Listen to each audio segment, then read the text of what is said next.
Oh God. Well, That's just has a chronic knee breaking problem. Yeah, I was about to say, but you they just look have to. awesome standing there. So Yeah, just don't bend the knees. Yes. Well, don't bend the second knee joint. The first one's fine. Yes. And it's fairly easy to pretend that first one doesn't exist. Oh, hey, Chris. What I've listened to of the podcast sounds really good. It's spoilerific, so I had to just bounce through. But I really liked it. I really liked the theme music and everything. So very good. Like, I knew I had picked the right theme music when, for the last 3 weeks after picking it, it's been stuck in my head the whole time. Always a good sign. Yeah. So one thing, I made one change to the post. I created a category specifically for that podcast. I have one for each podcast, so I can easily link to all of the podcasts from when I add it to the left nav. I haven't added all the podcasts yet, but I will. Okay. Yeah, so that's, but no, that was awesome. That was perfect. Cool. So when are we doing the next one? Well, me and Rob and Matt and Brickinator should be doing this Sunday. Windblade. We still don't know when More Than ECI is coming out. I actually asked John Barber on Twitter, but have not gotten a response. Okay, good. So considering James Roberts has been posting music cues this week, I wouldn't be surprised if it's next week. Well, he's just assuming it's going to be next week. He doesn't actually know. Gotcha. Like he let off his. And Skype crashed on me. Why did Skype crash on me?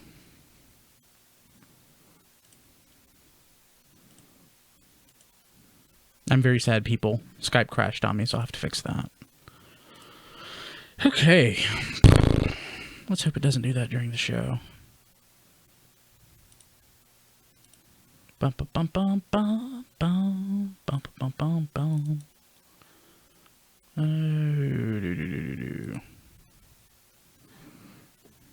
I hate Skype sometimes.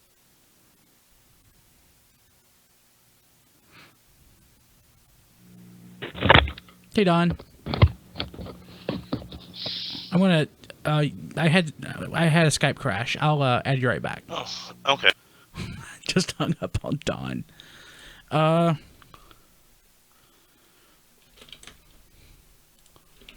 This is engaging entertainment, people I know.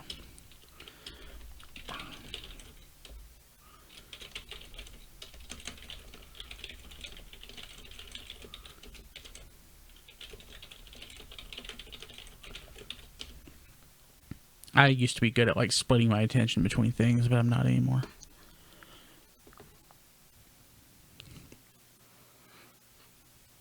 Okay.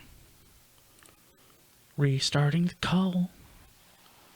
Okay. Thank you, Skype. I hate Skype so much. Don't we all? And Don, we didn't kick you off. No, not at all. Well, we did. We had a. Yeah, there was a incredible buzz that was just maddening, so I had to drop you. Oh, okay. And then we all got kicked off. Then we all got kicked off. It's probably karma.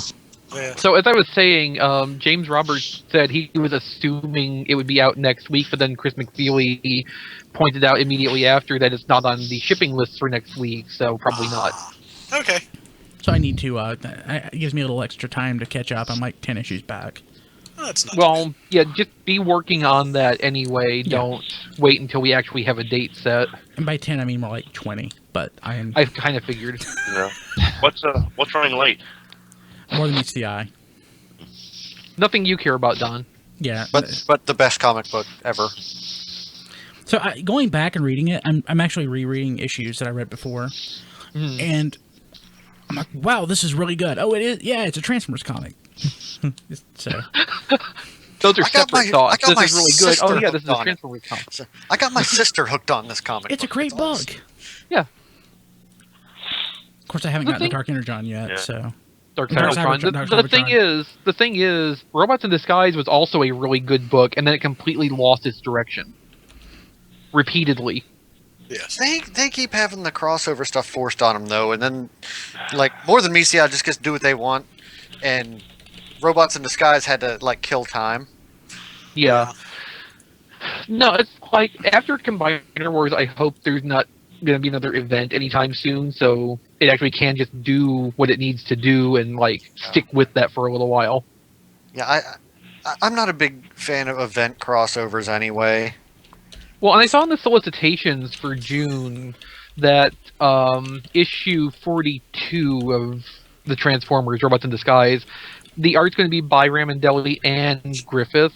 So I think like they're taking some of the end of Combiner Wars and some of what was going on before and putting them together, split between the artists. So that's going to be real interesting looking. So, Dinobot Maximize is asking, can we answer the question or not as to whether or not to purchase KO masterpieces, whether or not they're worth it? I don't. Yeah, technically, they're knockoffs and cost Although, money, but they are that very in high mind, quality. The $20 rat bats on eBay are tempting, but I don't. that in mind, Hey Mickey did get a knockoff G2 Sideswipe masterpiece, and he says it's surprisingly good for a knockoff. I have a knockoff Sideswipe. It's the only one I got, and the quality on it is stellar. And I do have the rat bat, and other than a little flash molding that I still haven't bothered taking it off, where some pieces don't quite bend and flush together, it's very nice. Like, yeah, I mean, you know, it's a knockoff product. It's technically costing the original company money. That said, they're pretty nice knockoffs. Yeah. Well, again, I'm not. You're right, Chris, and I'm not justifying the whole knockoff. Right. No, I'm just saying, I'm presenting both sides of it. That's all. But I'm just saying, if Bandai wanted to sell these rat bats, Bandai? I'm sorry, if Takara wanted to, I've got Build Fighters on my mind. Yeah. There's 4 place settings. There's 4 place There settings, are Rob. 4 Bandai play might want to settings. sell them. You never know. But no, Rob, seriously, Rob, check it out. Check out the scene when they're in China's apartment. There's 4 place settings. Yeah. But no, they would have made that rat bat available at some point after Sound Blaster came out. Sound Blaster's still on the Blast- shelves though, so they want to sell it. But I'm saying, but at this point, they could have included it as a incentive offer. They could have. The incentive is still for you to buy Sound Blaster. The Yeah. thing is, No. they should have had more than one I'm sorry, cassette Don. Sound Yeah. Blaster. Oh no, you're right. I mean, They should have pulled a Hasbro Soundwave and had them with like 5 cassettes. Yes. Because they could afford, you know, the tooling and stuff is all done. They could afford to put in some extra ones for the reprint, the And I want a recolor. masterpiece enemy. Yeah. enemy, Sundor, Yeah. Split / Shatterglass Ravage. I mean, I mean, there's plenty of possibilities, and Repet was the only one that needed to be a new mold. they could. And we could have got 2 uses out of that. They could have done Wing Thing. Wing thing. Yeah. Rosanna. Skype didn't crash last week when I was gone, did it? No, I was No. actually thinking, you know, how it's weird how much smoother it went when you weren't here. Well, the last 2 times he didn't do it, Skype never crashed. Right. Damn it. Like, the show ran smoother technically, the runtime was reasonable both times, it worked. Kilby, you're bringing us down. It's not surprising. I know, you get this from your wife all the time. You know, she's Oh, like, it's freaking toys. Who cares? I'm like, Chris, I just got a text from Toys R Us. I signed up for the mailing list text, and that today only is 25% off Super Mega Force stuff. I haven't gone there and checked yet, but maybe it shouldn't. But I'm wondering if like the Saba and stuff might be. Well, that's might not be- Super Mega Force. I That's know. Legacy. I know. I'm just wondering if maybe it wasn't included in the. I don't know. In the sale. I doubt it. I doubt Yeah, it I highly. doubt it. Like, if you could get Saba for 75 or less, Oh yeah. and you're actually interested in that, that would probably be pretty cool. Well, I'm interested in Saba more from I like role play, some role play toys and weapons. Just- I do too, but I don't have any interest particularly in Saba, like a Dragon Dagger. Cheap? Hell yeah. Not Dragon Saba- Dagger is awesome. But Saba is so visually impressive for its size, the weight. right. It's you know, like I said, I've got. It's remarkable that it exists in the way it does. I just don't have an interest in it. Now I I'll took get a it back. Blade I was Blaster like, when what that am I comes gonna out. do with this? hey, I'll Diecast, take- is there anything that you could tell Don and Chris about what they had at Retro Reboot that they might be interested in? Plus, they expanded their store, and they have quite a bit of stuff they didn't have before. Is there any like Power Ranger stuff that they would give a crap about? They had pretty much, from what I noticed, they had like some of the season 1, season 2 stuff. Mm. Yeah. Well, see, I've got a lot of Zords, but that's pretty much it. Other than the Dragon Dagger, and I did have the Legacy Morpher, but I took it back because it was really not worth the money. I was pretty pleased to find this. I love the Legacy Morpher. What is that? It's I didn't realize what it was. I had it as a kid. It's it's Imperial, which is a toy company apparently. It's two-headed dragon. Apparently, they had a line of monster toys from 1983. Uh-huh. And I don't know what happened to mine. I've had it for years, long into adulthood. But I have to go get what I got. But yeah, cool, get it. Oh God, yeah. But I've been looking for one of these for a while, and Jake is like 23. And I said, "Hey Jake, do you know what this is? I got this when I was 3." He's like, "Yeah, that's one of the Imperial monsters." I'm like, "Oh." It's just kind of funny that he knows all that crap, and he wasn't even a thought when. But yeah, so Yep. You don't know how long his parents were trying to have a kid. I know, but $8. Super pleased for what this is. Didn't you get your G2 slingshot there too? Yeah. Yeah, And Brian, have you combined them I'm yet? afraid to. I know. I wouldn't. never. I would never. Oh, there's a G2 aerial bot set on Mandrake for $550. Oh, ooh, But it's hold all on, deal. let me. What do you got? What is Veritech? that? It's the Jetfire? yeah. Oh, nice. Formation. Jet transformation, Transformers. Sorry. I actually showed that to a friend of mine, and he was like, "This was a real commercial." I said, "Yes." This There was a your real bots commercial." taking their shots. Sorry. Because I had showed him the G2 Bruticus, and he asked, "Is that like an homage figure?" And I said, "Yes, it's an homage to this." And I showed him at work on my phone. He said, "That is the dumbest thing I've ever." It really is. It really is. Now the Dreadwing. That's what's so commercials- great, though. Yeah, I like the Dreadwing commercials, but the Dreadwing commercial never got a lot of airtime back in the day that I remember. It didn't get a lot of airtime in its original version. The post-rap version got Yeah, more the- attention. Yeah, the short, like 15-second version. Yeah. No, I definitely want to go by Retro Reboot when we're down in Charlotte for TFCon. Oh yes, yes. But everybody that's going to be hitting Retro Reboot. That's going to be. He'll probably have a booth at the show.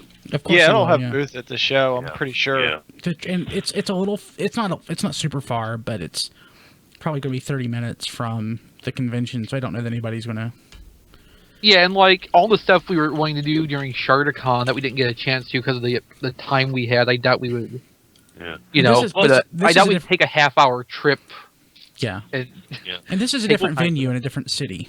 Yeah. no, I know. Well- I'm talking in general terms. Like, you know, we had a lot of stuff we were trying to do that weekend, and we just didn't have time for all of it. So I don't think we would do, you know, a long car trip. Yeah. TFCon is closer to my house, but not by a lot. Well, So do I plus not the- need to go down that stretch of interstate where I was sitting for 45 minutes? No, you still have to go down that stretch of interstate. Well, plus, there's also a Rebel Outpost. But I've not been there forever. Yeah, I've never been there. Did So- you say TFCon is closer to your house or farther? Closer by like 15 minutes. Oh, okay. The hotels and stuff haven't gone up for TFCon yet, have they? No, but Okay. Soon? we'll be okay. I'm pretty sure that I've stayed in the hotel that's going to be in before. Those stuff.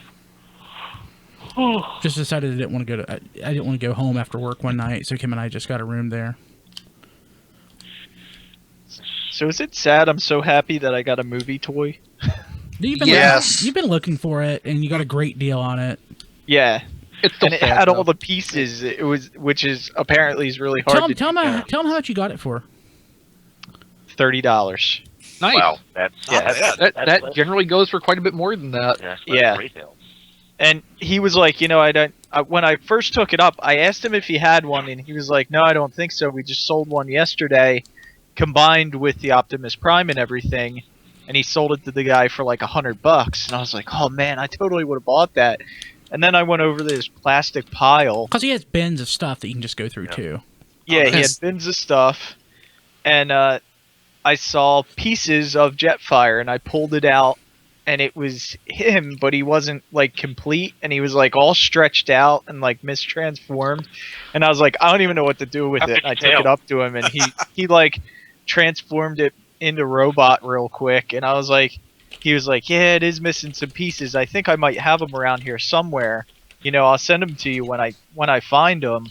And I was like, oh, I'll go back and check that bin. And I checked that bin, and there was nothing in there. And there was a bin laying next to it that looked like some of the parts kind of like transferred over into. There was a bag of parts, and I found the other parts that were missing on it. So I got to leave with all the parts and everything. He said he thought he had them, and he was going to mail them to you. Yeah. Yeah. He's awesome. That's cool. Oh yeah. So they doubled their. So he expanded. He basically the wall that was there was this really like party room that was behind it, where they would do get-togethers. That they had a projector and Xbox and everything in. They tore that wall down, pushed it back, and then got the level above it. So the level above it should open this week. Not that this is an ad or anything, but I really love that place. And they still have like a little hangout room upstairs. Like it looks like they'll have room to hang out. So going upstairs, because it wasn't open to the public, but he let us go up. I saw G.I. Joe stuff, and I kind of recoiled for a second because I was at that point I was just tired of seeing G.I. Joe. Oh God, yeah. I can't wait to hear the recap of Jolanta at the end of the show this week. Yeah, at least there wasn't like the Defiant, that thing. I saw more of those than I knew existed. Yeah. Wow. The complete one too. We're like, wow. Oh, that I've always wanted a Defiant in the Terradrome, and I don't know why. 'Cause I'm not a Joe person. Oh, I you guess should have gone down. You could have got We one. saw people walking out. I still want a Defiant, and I'm not a G.I. Joe person. That thing's just awesome. I'm not a G.I. Joe person. I want a Star Trek Defiant. Me too. Yes. Hey, Chris, do you know what a good price on the titanium morpher would be? Well, I sold one for like $35 some years ago. Oh, okay. Because they are absolutely out. The cheapest one I see has no strap for $70 on eBay. And actually, the one that I had came to me without its original strap. So if I would have had the original strap with it, I probably would have got more for it than I did. Yeah. That's really the only thing that I, from the earlier years that I was like, again, just because I like Titanium Ranger. Earlier years, wasn't that like year 7? Well, when there's 22 years of it, that's the earlier years. Yeah. When Don was 35. Okay, well, What was that? Don would have been one of the whippersnappers at the Joe convention. as far as I'm concerned, we're only on season 20 because I don't count Megaforce or Super Megaforce. Actually, no, I don't count Samurai either. So I was disappointed that during that Joe drop, no one took one of those parachutes and like tied it up to like a vehicle and threw the vehicle. That would have been attempted murder potentially. So No, if it's a light plastic vehicle, it would probably be just parachute your Rolling Thunder down. oh god. Kind of makes you want to see someone, though, like homebrew a parachute with, like, an actual tarp and some cord. Well, they did that with that. They homebrewed one with a umbrella. Somebody was using an umbrella as a parachute, and it was working. Yeah. Crap! Cool. I didn't pull the video off my camera for the drop. It was out of focus and it didn't look good, but I thought some of it might be salvageable. Yeah, you Probably never not. know till you get it on a bigger screen too. It might have looked a little bit blurry on your camcorder. Usually it looks worse but- on a bigger screen. Oh, well, never mind. then. Yeah. If it looks blurry on the little screen, you're basically screwed for the Hey, bigger I'm always optimistic. I'm like, hey, maybe it's gonna be okay. But the more optimistic you are, the more disappointed you'll be. True. This is why you never expect good things to happen. Life lessons from XV. Optimism is just sadness in waiting. The umbrella was neat, but they actually the only way it actually drifted down was not the way you would expect. It was the other way. It was flipped around. At yeah, you're right. At TFCon, assuming that we're all going to try to make that, let's try to have the biggest Cards Against Humanity game possible. Well, how much Cards Against Humanity, like how many packs do you have? I can add more. I mean, you know, if you're just using the basic deck, you kind of have a fixed limit because there's not enough cards to go around anymore. I think we're basically at our limit at TFCon. So And how many people was that? 10, 11, something like that. There's a lot of people. Yeah, that's kind of what I would figure. You know, It was fun, though. You know, get as many of the expansions as you can add more people. My goal is to be more offensive than Kim this time. That's hard, dude. She's beaten me both times. Yeah, she was saying stuff I would never say. Kim still says, Don, there's a lot of stuff you will never say. Yeah. it's like Don couldn't say certain words in front of me. It was so cute. I'm like, yeah.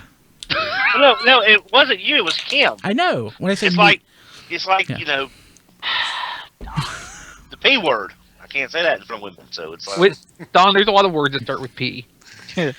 Like P. anyway.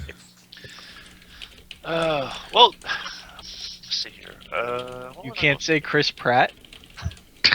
Should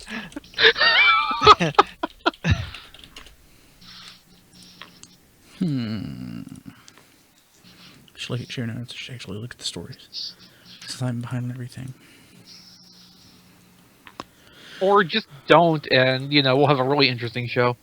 We'll just wing it. Yeah. Also, Also, Kilby, I'm disappointed in you for the This Week in History you picked for last week. I didn't see it. I didn't see that one. Otherwise, I would have gone with it. I mean, that was on the day of the show that happened. I know.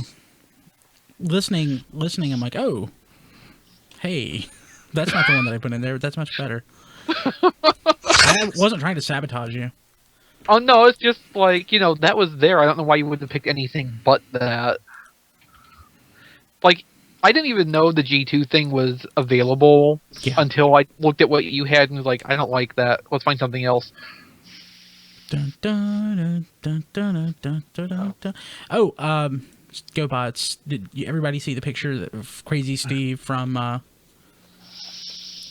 put it in here. GoBots.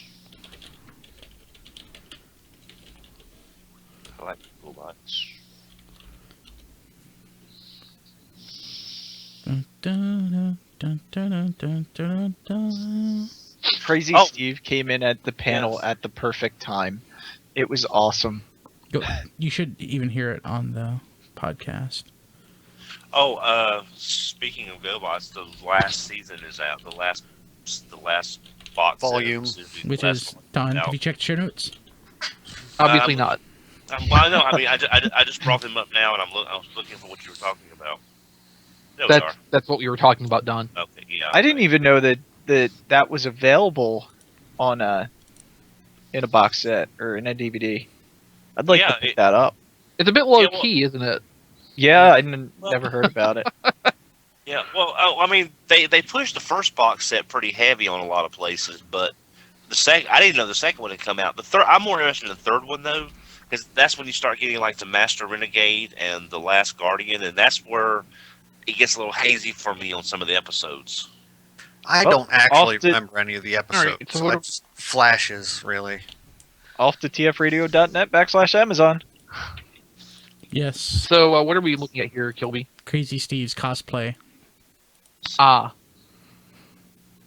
Oh, yeah. Of course, he dressed as a GoBot at a G.I. Joe convention. It's like when he dressed as Hundred from Max Steel before us at a My Little Pony convention.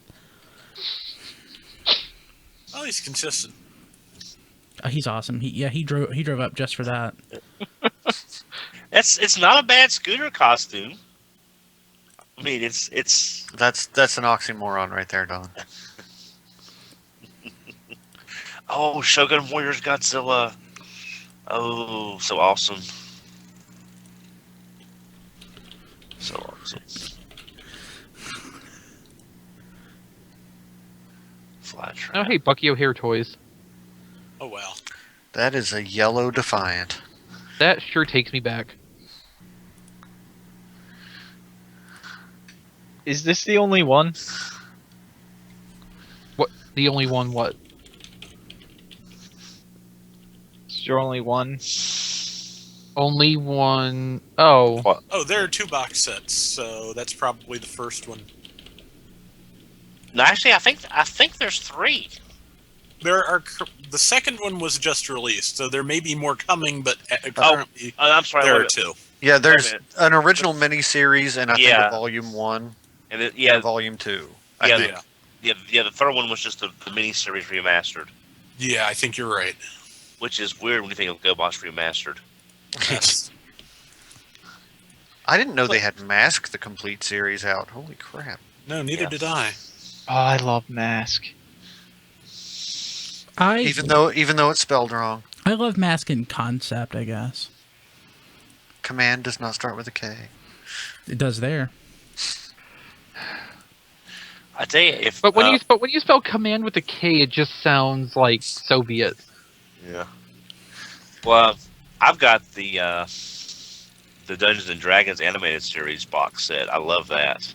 It's hard to call that a box set, though. I mean, it's like 3 discs. Well, no. I've got the first version Oh. that had the discs, the extras, the radio play that was the unproduced finale, the booklet with the character guide. I got the first version that came out. Ah, you got the nice one. Yeah, I was on that thing like bear on honey the minute it came out.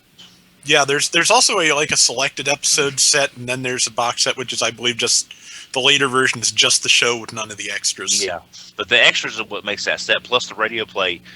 I know they got I think they got Willie Ames back, but they couldn't get everybody. But the people they had doing fill-in voices was not bad. But the final episode was actually written by Michael Reeves, who everyone knows from Gargoyles fame. I don't. The name sounded familiar, but I couldn't place it till Don said Gargoyles. I know Michael Dorn's on that, and Jonathan Frakes. And That's the only thing I know about it. Yeah, Gargoyles is probably, gosh, it's probably outside of Batman animated, it's probably one of the tightest series. And What about Chuck Norris Karate Commandos, Don? Yeah. Also K. Yeah. Oh, speaking of Chuck Norris. I'm looking at that right now for 1382. Oh, actually, his death battle against I can't pronounce this guy's name. Well, then don't even bother. But Nobody cares. It's the one I told you about. You know, the guy. And I cared so much I don't even remember. Yeah, it's the guy that did the Sega Saturn commercials. Who was also a common writer. Still don't care. I don't even remember Sega Saturn really having commercials. Well, Japanese Japan. commercials. Well, Rob, you know what I'm talking about then. Sagrio Sancha. Oh, Segata Sanchiro, the actual character. Not even close, Don. Well, whatever. He fought Chuck Norris. Sound like you're trying to say sangria. Whatever. He's in a death battle this week with Chuck Norris. Okay. Chuck Norris will win. He's Chuck Norris. Okay, 10 minutes. No John DeLuna this week because he is traveling for work. Oh, yeah, he might have mentioned that last week. I can't remember now. Brian, have you listened to the minicast that John and I did? I sure did. I've It was pretty good, been Dylan. wanting to. I didn't have time yet. I'm going to mine it for quotes. There are some fantastic quotes in there. But I've got like a 4-hour photo shoot coming up tomorrow, so I've got 4 hours time to catch up on some podcasts. Okay, well, let me tell you. When I wrote the review of this, I finished it this afternoon. It's over 5,600 words. Holy. So, What are you reviewing? Leader Megatron. Ah, I have the Leader Megatron. I'm just guessing. I don't. You got the wrong one. I'm just guessing there's going to be a lot of photos You have to Leader Megatron cosplay. Watch my review. You got the right one. Look, seriously, I'm not going to begrudge anybody who prefers the Armada one over the G1. The Armada one that I prefer is the Galvatron here. Then I got it right for a reboot. Very nice. Well, that's that. I actually sold my original Megatron and kept the Galvatron. They're both great toys. Yeah. No, they're not. There's something very nice about Galvatron's color scheme. It's sort of like Energon Galvatron. The Megatron mold in those colors, that mold in Megatron colors is boring and blah, and just not worth it. But when you put the purple and the orange on that same mold, it's outstanding. I love the way that Don says that. Well, it is. I mean, it's sort of like there's an honesty in that. Yeah, it is. Energon Megatron Leader Class in the white and the blues is boring. It's just a big blob of white and blue. It's just blob. But in those Galvatron colors, it pops. It stands. I mean, I've got one in the box. I got a loose one, and I still got my box one. I got 2 in the box, ready to go. We be fast and they be slow. I always did like that they managed to do Energon, Galvatron, Megatron, whichever in both the toy and the animation colors. That was nice. Oh, I gotta fix one thing. Don't do the show for a week, and I just don't know what I'm doing. I only have the ultra-sized one that came in the 2-pack. I would still like to get the Takara, the Super Link Galvatron G. I kind of would too, but I just never liked that like kind of mold. No, I like the mold actually. I like it well enough. It's just that it's that Jim Green crown I never liked. Mm-hmm. That now the Galaxy Force Megatron in the black and chrome, the Master Megatron, that's a beautiful piece. It really is. But actually, but my favorite version of the Armada Megatron mold is probably going to be the Mega Zerat. Because from Bacon. OTFCC. No, it doesn't matter. Yes. Yeah. Well, it's. I mean, the Galvatron is nice, but I really like the hues on the colors on the. And why I sold that, I will never know. I got lucky and see. I only had wanted Sentinel Maximus from that set. Why I sold that, I don't know. But I got lucky. I got Sentinel Maximus at BotCon for $75 one year, and then I wound up a couple of years ago getting the Mega Zerak for $65 off eBay. So, because I went to BotCon 04, so the OTFCC stuff that was ready, I never got. BRB. Okay.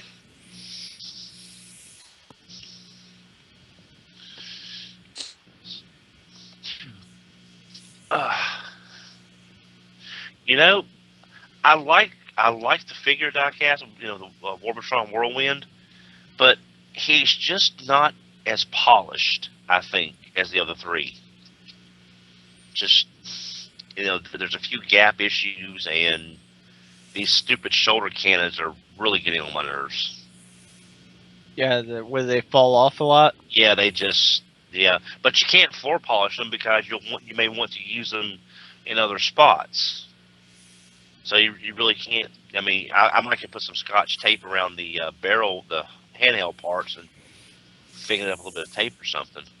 But I like the way the figure looks, and it's a nice transformation. It's just doesn't feel as polished. But you kind of got to have him for Bruticus.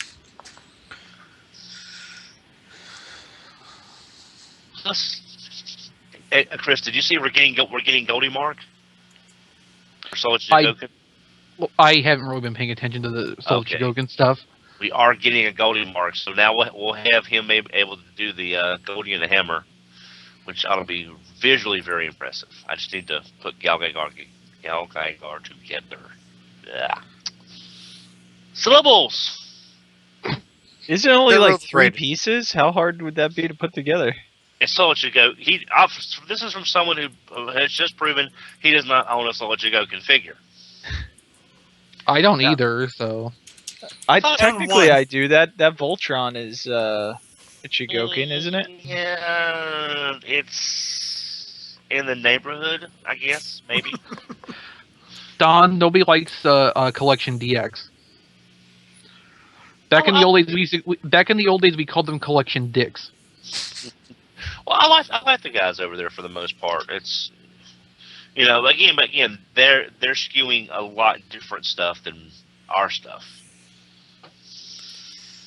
Now, Toy Box DX had one of the best photographers back then. Yeah. Yeah, back before everybody was doing it. Yep.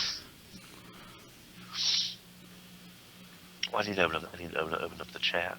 I don't think I don't even see Galvatron General on eBay. So Which Galvatron? Galvatron The General, Superlink the Galvatron? Superlink one. Oh, okay. There was actually a few of them at BotCon in 2012, and they weren't near as expensive as I thought they ought to be. Yeah, because there's a couple of regular Superlink Galvatrons on eBay, and they are. So Well, that's eBay for you. yeah, great when it works for you, and not so much when you're looking for stuff sometimes. Yeah. Yeah, because I was watching MGO's reviews of Prometheus from TFC, and I have to admit that Hydrant figure is pretty damn impressive. I'd be more interested if it wasn't TFC. Yeah. Yeah, it's just well, like I've said. If Some of us have learned our lessons, Don. Yeah, well, I know. I'm just TFC saying. wears its rut really well. Yeah, I'm just saying if the protector bots had come out right after Hercules, I would have been a lot more all over them coming out immediately. But Defense War looks like a mess combined, I think. It's just I don't think that looks bad. It's the centerpiece figure. They're not hotspot. I don't care for. the face sculpt is weird and no.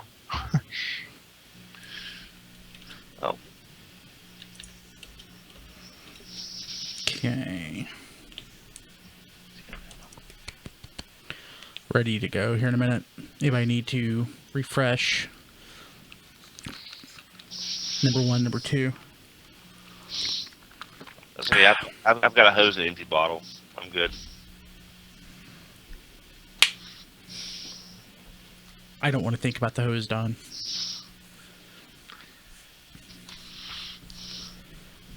Okay, so we're going to do a new contest. I think we're going to basically do what we did on Twitter, but for Facebook. Okay. Don, did you ever get a blackjack?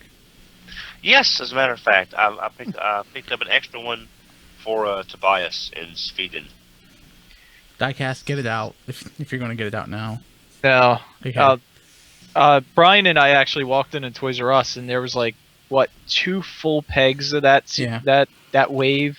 There was Oh, nice. easily at least like 12 blackjacks. Yeah, I'm like, oh, maybe I should have picked a rarer toy to do a contest for, but But it's a Well, really good toy, so it's fine. Yes, Yeah. it's fantastic.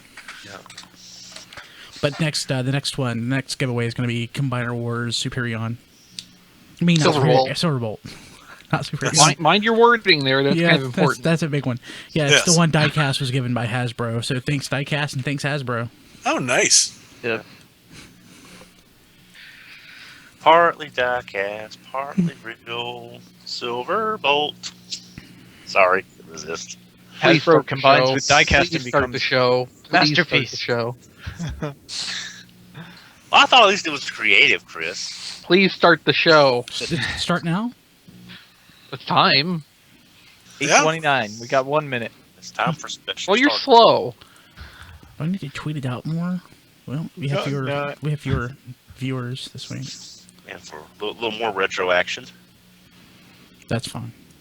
Mighty Robots. Oh. I want to see a Solid Jigoku in this guy. So I Don, really do. I want to admit something to you before we start.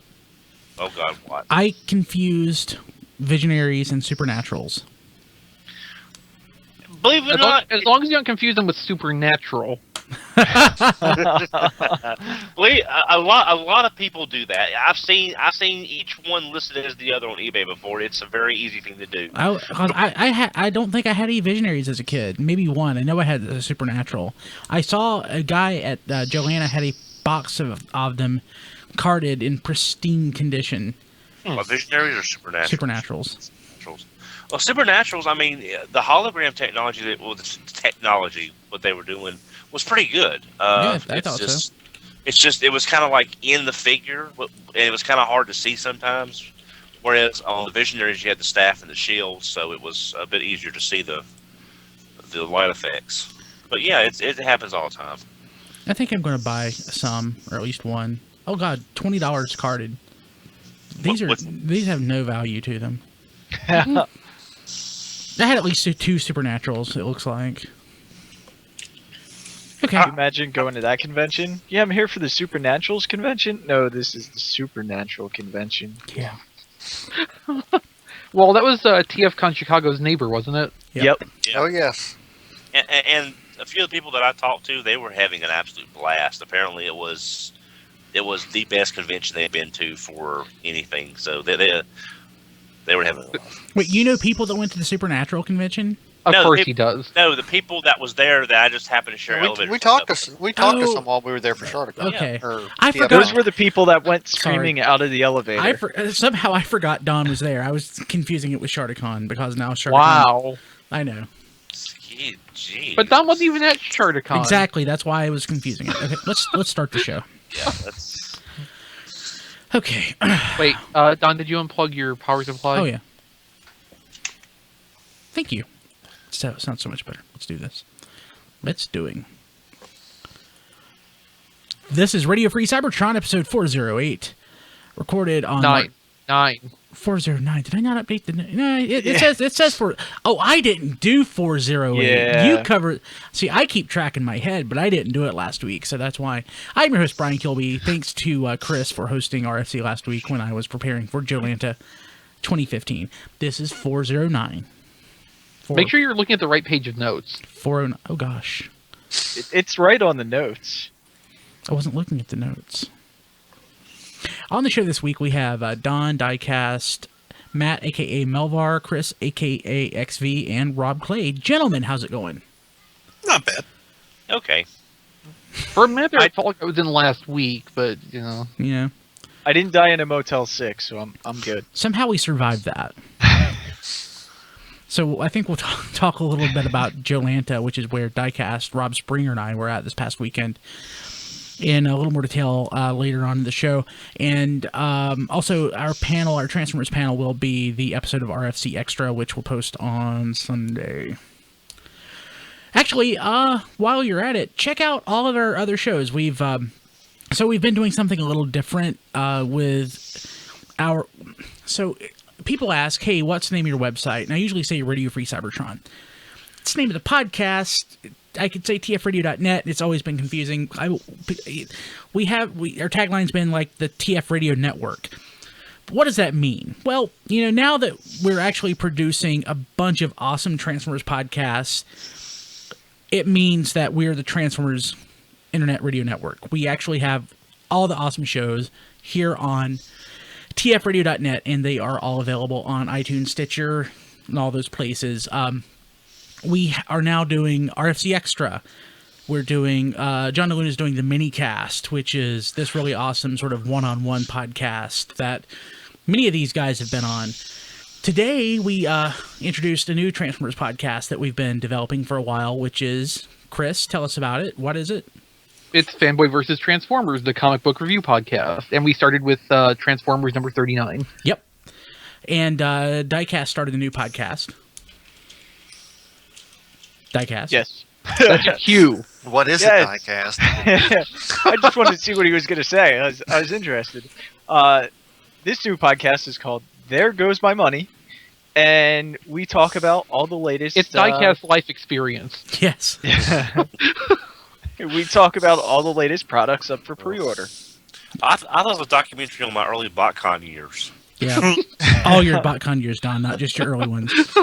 So what these shows are, they're pretty much a supplement to RFC. So we've always had segments in the show, and editing them into the show is kind of a pain sometimes, and sometimes they don't flow naturally. So what we decided to do was, like all these normal things that would be segments, we're actually breaking them out into their own podcast, and they're going into the RFC feed. Listen to them if you want to. You should. They're great. But if you still just want to listen to the good old RFC each week, you can. It's still there. It hasn't changed. And but now you have more options, and they're pretty awesome. I'm actually going to be hosting every third or fourth episode of Fanboy vs. Transformers. And, of course, that's an homage to our semi-retired... It's Don. A semi-retired... Fanboy vs. podcast, which was our comic book review podcast hosted by the late great JD Church. So To say you're going to host every other one's a little misleading. Every- since I said the every schedule is based on Well, the schedule is based on when the comics come out, and the one you're going to be hosting is very irregular. Yeah. Like, we got the June solicitations this morning, and Transformers vs. G.I. Joe isn't even on it. I'll be hosting every 15th, which is good for you. At this rate, probably so. When's the last time one came out? Actually last month, but considering, That was the book schedule for December. Yeah, considering Tom Scioli is involved with like every step of production himself except possibly milling the paper, it takes a while. But that man is a whiz when it comes to whipping up bookbinders glue. Yeah. But of course, we also still have all our other podcasts, but they're not in our iTunes feed. We have Superhero Time, and we still have Get the Skinny. So it's pretty awesome. We got a lot of stuff going on. And we might actually have a new wrestling podcast coming up, too, to replace the old one. For the 2 weeks that one lasts. We'll see. We'll see. But, and specifically, there was one that I wanted to mention. Oh, yeah, Rob Springer's being awesome with Rob Springer. I love Rob Springer. I miss that guy so much. So, yeah, check those out. And some of those are also in video form. Not all of them, but some of them are, and those are on YouTube. So we had a couple of Twitter giveaways the last couple weeks, and the last one was for Combiner Wars Blackjack, and I want to go ahead and announce the winner of that. That one goes to Danny K, who is at DK Rat Trap. Congratulations! I just sent you a message. If you respond back, we'll get that out to you. Congrats on winning Blackjack. Yeah, it's a great figure. It's an awesome figure. The next giveaway, actually, will be for Facebook, and I'll post it here in a couple of days, but it's going to be for Combiner Wars Silverbolt, right here. Video, you can see it. This was donated by Diecast. And Hasbro. Hasbro gave it to him. But Diecast could have kept it, but he donated it for this. And we love you for it. And he's staring at me awkwardly. So... You're welcome. So, again, we're going to talk about Joanna here in a little while, but he gave me that at in the Motel 6. For people who don't remember, during TFCon, Don and I stayed in a Motel 6, and it was the worst experience of our lives. So, or my life, anyway. So, but we'll tell you more about that. Tom Bodette did disappoint me when we were staying there. Tom Bodette leaves the light on for you. That's so that people won't steal your car. I have to say, I have stayed in very nice Motel 6s in all the conventions I've done through the years. That was not one of them. Neither was the one we were at. That cat is not leave. No. Moving on. Yeah, moving on. So, anybody get anything cool this week? I'll start off. I got a couple of things. Specifically, though, I want to mention one I've been looking for years. I normally mention new stuff. But I've been looking for a frickin' Armada Galvatron for years. And I found one at my favorite store, Retro Reboot, in Pineville, North Carolina, just south of Charlotte. I love it. Love it so much. But something I don't love nearly as much is my Leader Class Combiner Wars Armada Megatron. But you were so excited for that. Until I got it. It's because you got the wrong one. It's I look at the two figures, and they're both roughly the same size. Did you look at the two figures? No, because one is clearly better than the other figures, one. Yeah, the two figures I'm holding right now. And they're both roughly the same size, roughly the same mass. One's slightly more complex than the other. But the price points that they came out at are completely different, which, it's the economy, but still, much rather have the Armada Galvatron. But yeah, no, this is the only Combiner Wars Megatron that they had. Otherwise, I would have gotten the good one. Well, you were planning to get that one anyway. I was going to get both. But I came across this one, so I ended up canceling my pre-order, and I'm just going to, once I find the G1 Megatron, I'll pick that up, but I'm going to suffer through this. I saw Armada Megatron in the store, I'm like, no. No. I'm waiting for my order of the G1 Megatron, which I got last week as soon as we finished recording, basically. That's funny. I mean, you've heard So instead, I sat down and talked with John DeLuna over the weekend for like an hour about it for a mini cast. It's Yeah. not going to be a very mini cast. I listened. I think I've listened to that one. I think I have. It was really good. So you know the old saying, though, a fool and his money are soon parted. So that's what happened with me. So Oh, I thought we were leaning into Diecast getting something. hey, yeah, Diecast, what did you get? Oh well, I got something, and I didn't real. Oh my God, parts are flying off. He is old. He is old, and his parts do come off to apparently form with Optimus Prime. I almost said Megatron there. Yeah, do that on but camera. Do that on camera. It also came from Retro Reboot, and Jake was awesome. He helped me, put it together and found pieces, and it's actually complete, which I'm really happy with. I don't say it's a holy grail figure, but it's one of those figures I was like, I don't know why I never picked that up. So I know why I didn't pick it up, but I'm glad you picked it up. And actually, having help transforming those Revenge of the Fallen era Transformers is really, really good. Yeah. But yeah, so Nothing to be ashamed about, Diecast. on the way back from Joanta, we got a chance to stop by Retro Reboot, and I love that place. People in the chat are saying that they wish that they had Retro Reboot near them, and you're darn right you do. So, Because last time I was there, I got this guy. Collector's Club Drift. oh, I forgot about that. Ah, nice. So yeah, they've expanded the store, and it's like quadrupled in size, literally. So it's pretty awesome. I'm hopefully we'll go back soon. But I also picked up the RID Warrior Class Optimus Prime, which I put a review up on Facebook. And because Don kept bugging me about the hand fix, I put a video up of the hand fix. I asked you once if you'd seen it. You kept bugging him. And then also Drift and Armada Megatron, which I really like. So Somebody there's has 3 to. new videos if you check out the Radio Free Cybertron YouTube page. Look, Diecast, we all have opinions, and not everybody's are correct. That's all. It's a good toy. Now you know how Paladin feels like. Rob, what did you get? It looks like you got something finally.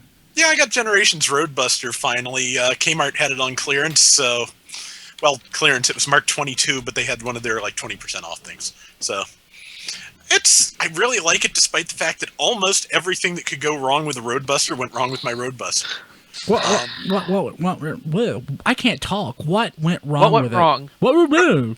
Okay, well, half the ratchets are really way too strong. Half the ratchets were too strong for a minute, and then weren't anything at all anymore. Oh no. Some of them started out weak, and then the little handgun is actually not completely molded. You can kind of see where the plastic and mold just trailed off at the barrel of the gun. Huh. But all that said, I actually like it. So if you get a good Roadbuster, you're probably in for a really nice toy. I mean, if you like that piece of crap that you ended up with, think how you'd feel about it if you got a proper one. I really like it. Seriously. It's a nice toy. And I will admit, him and World do look good together on the shelf. They do. Yes, they do. I failed to mention that Diecast was also able to get me Columpio finally. I meant to get this a long time ago, but he had an extra. Got it from him. Haven't opened it. I'm afraid to, honestly. But it looks really nice in the package. Has a window. It's really nice. I think you're going to like it. Pretty excited about that. They say all the ones after it are better, though. Yes, I need more caffeine so that I can speak. That's a good point. Let me chug something. You real quick. forgot to mention the other thing that I got you. Well, he's chugging caffeine, so why don't you mention Yeah, it? you tell me. Oh, I I got it's the Creo Optimus Prime. Oh, crap. Yeah, forgot about that. Thank you. I was thinking Which is- about Razor Claw. Oh no, Creo Optimus Prime that is ready to go skiing, I guess. Yeah. The Toy Fair Yes. sample, the Toy Fair handout. Yeah, the Toy Fair handout. Yep. Pretty awesome. Thank you so much. Nice. Man, it's like I haven't hosted a podcast in 2 weeks. You know, when we were recording Superhero Time this week, Mickey had listened to the lead-in for the RFC extra that you recorded at the hotel. He said you sounded really tired. I was really tired. He said it made it sound like you're like, well, we got to deal with these assholes again. That's kind of what it was like. Oh, wow. I enjoyed. I seriously enjoyed it, even though I disagree with Hey Mickey like a lot. But in some of the things, he said. I disagree with Hey Mickey in some things too. But he's Hey Mickey.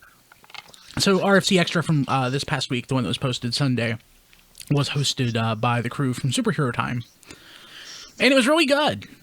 So I would definitely check that out at your own risk. So. Disclaimer.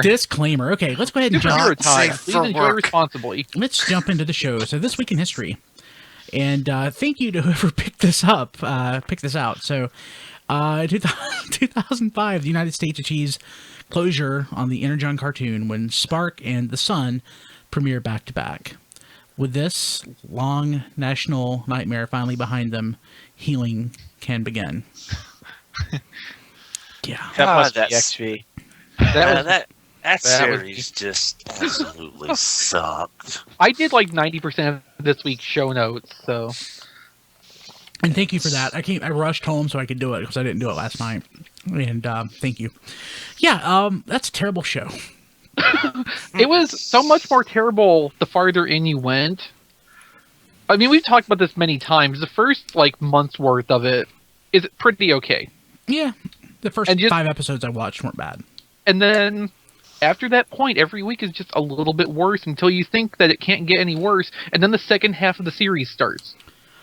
I hate that it turned me off of Cybertron. I never actually got into Cybertron because of Energon. Cybertron was pretty okay. Yeah. I've discovered that. I need to go back and watch it from beginning to end. Kind of regret not doing that, but I will eventually. Right now I'm making it through Parks and Rec, so maybe after Parks and Rec I'll move to Cybertron. But probably not. So yeah, 2005, exactly 10 years ago this week. Oh yeah, I didn't even think of that. Well, This is just a funny item, and Well, if I haven't mentioned this before, I know I have. So This Week in History used to be a JD segment, and we dropped it for a while. But after JD's passing, we brought it back. And the caveat now is each item has to be at least 10 years old. Back when we started doing RFC, there wasn't actually a lot of history that was more than 10 years old. So now it's kind of funny that most everything that's happened is 2/3 of what's happened with Transformers is more than 10 years old now. Okay, so let's go ahead and jump into the news. So, big item for me this week is Robots in Disguise finally debuted in the U.S. on Cartoon Network at 6 o'clock Eastern, Saturday evening. Enjoy it at that time slot while it lasted, because it's going to go to 6:30 now on Saturday mornings. Yeah. Oh, man. So I guess everyone at this point has at least watched the first 2 episodes. No, I still haven't seen it. Okay. It's good. Watch it. Yeah. It really is. So we've talked at length about this already. yeah, I know, but Yeah. but not everyone has watched it. No, I'm just saying, if we're not saying much now, it's just because we've kind of already done this. True. Definitely give it a shot. I really like the look of it. I really like the characters so far. I like the dynamic, and I love what they're doing with the Decepticons. It's a continuation of Prime, but it goes so far on the opposite end of Prime. It's almost like not a continuation of Prime. It's a very loose continuation. Very loose. The only thing I would say that's a continuation of Prime is now a ghost or dead or however you want to say it. Spoilers. I'm kidding. That's like, Well, Prime is basically Jaga right now. Prime is Jaga. He's Ben Kenobi. Obi-Wan. Yeah, all that stuff. He's that cliche. But we'll see what happens. So, Most of Prime's existence can be summed up as he's that cliche. It's just a matter of which cliche you're talking yeah, about. you got a point. Yeah. So what's up with these Generation Cyber Series? New simplified G1-esque toys? What are it says these? on the label. Yeah, that's all we know at the moment. They supposedly came out of a Brazilian toy catalog. I assume distributor's catalog when you get down to it. But they seem to be showing 7 and 11-inch figures that are mostly G1-ish. What by G1ish? What do you mean exactly? Well, we have pictures. There's yeah, pictures. There are pictures. So Bumblebee is Camaro. He's a Camaro, but with a G1ish face. So Like I can't tell from the photo. It's kind of like, you know, if you took the IDW Bumblebee figure from 2013 and tinkered with it a little bit, you'd basically get this out of it. yeah. I guess more than G1, it'd be more fair to say it's a simplified line of classic style figures. Yeah. Yeah. That's interesting. That's It's interesting that they're putting that under the Generations banner, which is supposed to be the collector-oriented line. Yeah, it's it's the Generation Cyber series. Suppose that's about all, like, in the vein of the scaled-up Cyberverse figures. Autobase Aichi, who are the people who first found this, are speculating that maybe that Starscream at the Children's Museum of Indianapolis is part of this line. I think that's possible, but it's just, it's too early to know much of anything at the moment, except here are these pictures of these toys. We don't know anything about where or when or how they're going to be released. If one of them is that Starscream, I'll at least buy that Starscream. Yeah. And that Megatron's a nice looking tank. It's kind of whitish grayish, but it looks like a pretty decent figure. You mean it's Megatron colors? Yeah. Yes. Yeah. It's not purple though. That's the problem. And all of these borrow from the engineering of previous Legends or Cyberverse figures. Which is not always obvious to look at them, but like the Bumblebees borrow from a movie Bumblebee and the Robots in Disguise Legend Bumblebee that's currently out. If that Starscream is from that, if the Starscream part of this too, we've established before, it uses the same engineering as the Generations Legends one we have now, and the Megatron also is supposedly there's similarities to the G2 Legends Megatron figure from like 5 years ago now. And the 7-inch Bumblebee on the second page, the one with Grimlock, is very much the Prime Cyberverse Legion figure. Basically, the only thing here that does not have a direct correlation to something is the Grimlock, just because there has not been an actual Legends Grimlock previously. Yeah. But even that probably borrows from something that we can't pick out yet. And what's up with that head? It's kind of a Dinobot-ish head. I can't, from the photo, maybe. It's hard to say at this point. It does kind of look Dinobot-ish, but that may be just the effect of the colors. Yeah. These are interesting. I can't wait to actually to learn more about these. I'd like to see them. Like, I tend to favor articulation more in these, but that Optimus looks pretty cool. It does. It does. Not bad. Yeah. So, Platinum Series, Seeker, Squadron, the Coneheads, they are now available at Asian retail. Yeah. So we knew these were coming. So what's interesting though is the price, because these were shown. That's less. Yeah, they were found in Singapore, and the conversion has them at lower prices than the Insecticon set somehow. That's wacky. Yeah. Isn't it just? Yeah. Unexpected. Yeah, and like the Insecticon price, if anything, the Insecticon price was a little bit lower when they came to the US, and hopefully the Seekers will be lower than this equivalent price when they come out here too. So where are the Insecticons other than Kmart? Where else can you find them? Nowhere. I have yet to see them in any Canada. Oh. Toys R Us Canada has them as exclusives. They're probably exclusive to Kmart in the US. Okay. Yeah. So I forget, did we get Coneheads as a G1 reissue in the commemorative series? One. Yeah, so I might Branded. actually need to pick this up. Just Dirge, wasn't it? I thought it was Dirge. The other two were reissued, but only came out in Japan. Yeah. Yeah, that's another thing in the same story at T-Formers with the second set of Cyber 7 series pictures. Oh, yeah. Also, new pictures of the Platinum Edition Triple Changers and their odd new color schemes. Are they still terrible looking? Blitzwing actually looks Yeah. pretty good. Yeah. Blitzwing. Blitzwing's kind of pretty. Yeah. Astro Train. Astro Train's just weird, man. What? Yeah, I, Astro Train is fascinating. Like safety orange and white.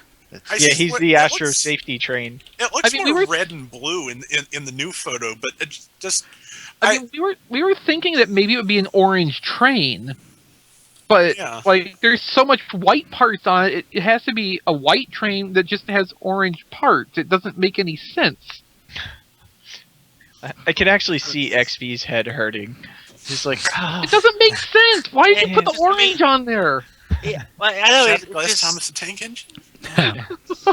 My brain just shuts off. yeah. It's just I'm like, It- okay. it's one. I think that's one of those pieces. A lot of people, if the set ever goes on clearance or goes down to the point where they can get Blitzwing and have Astro Train kind of like a bonus. bonus kind of thing. Because I mean, the Blitzwing does look good, but having the Astro on your shelf is asking like, what are you supposed to be? Yeah. I'll tell you what. Though, if they took that deco and put it on Generations Blitzwing, I'd be all over that. Yeah. Note to self: don't read Twitter while trying to host a podcast. Don, stop looking like that. I like Blitzwing. No, what?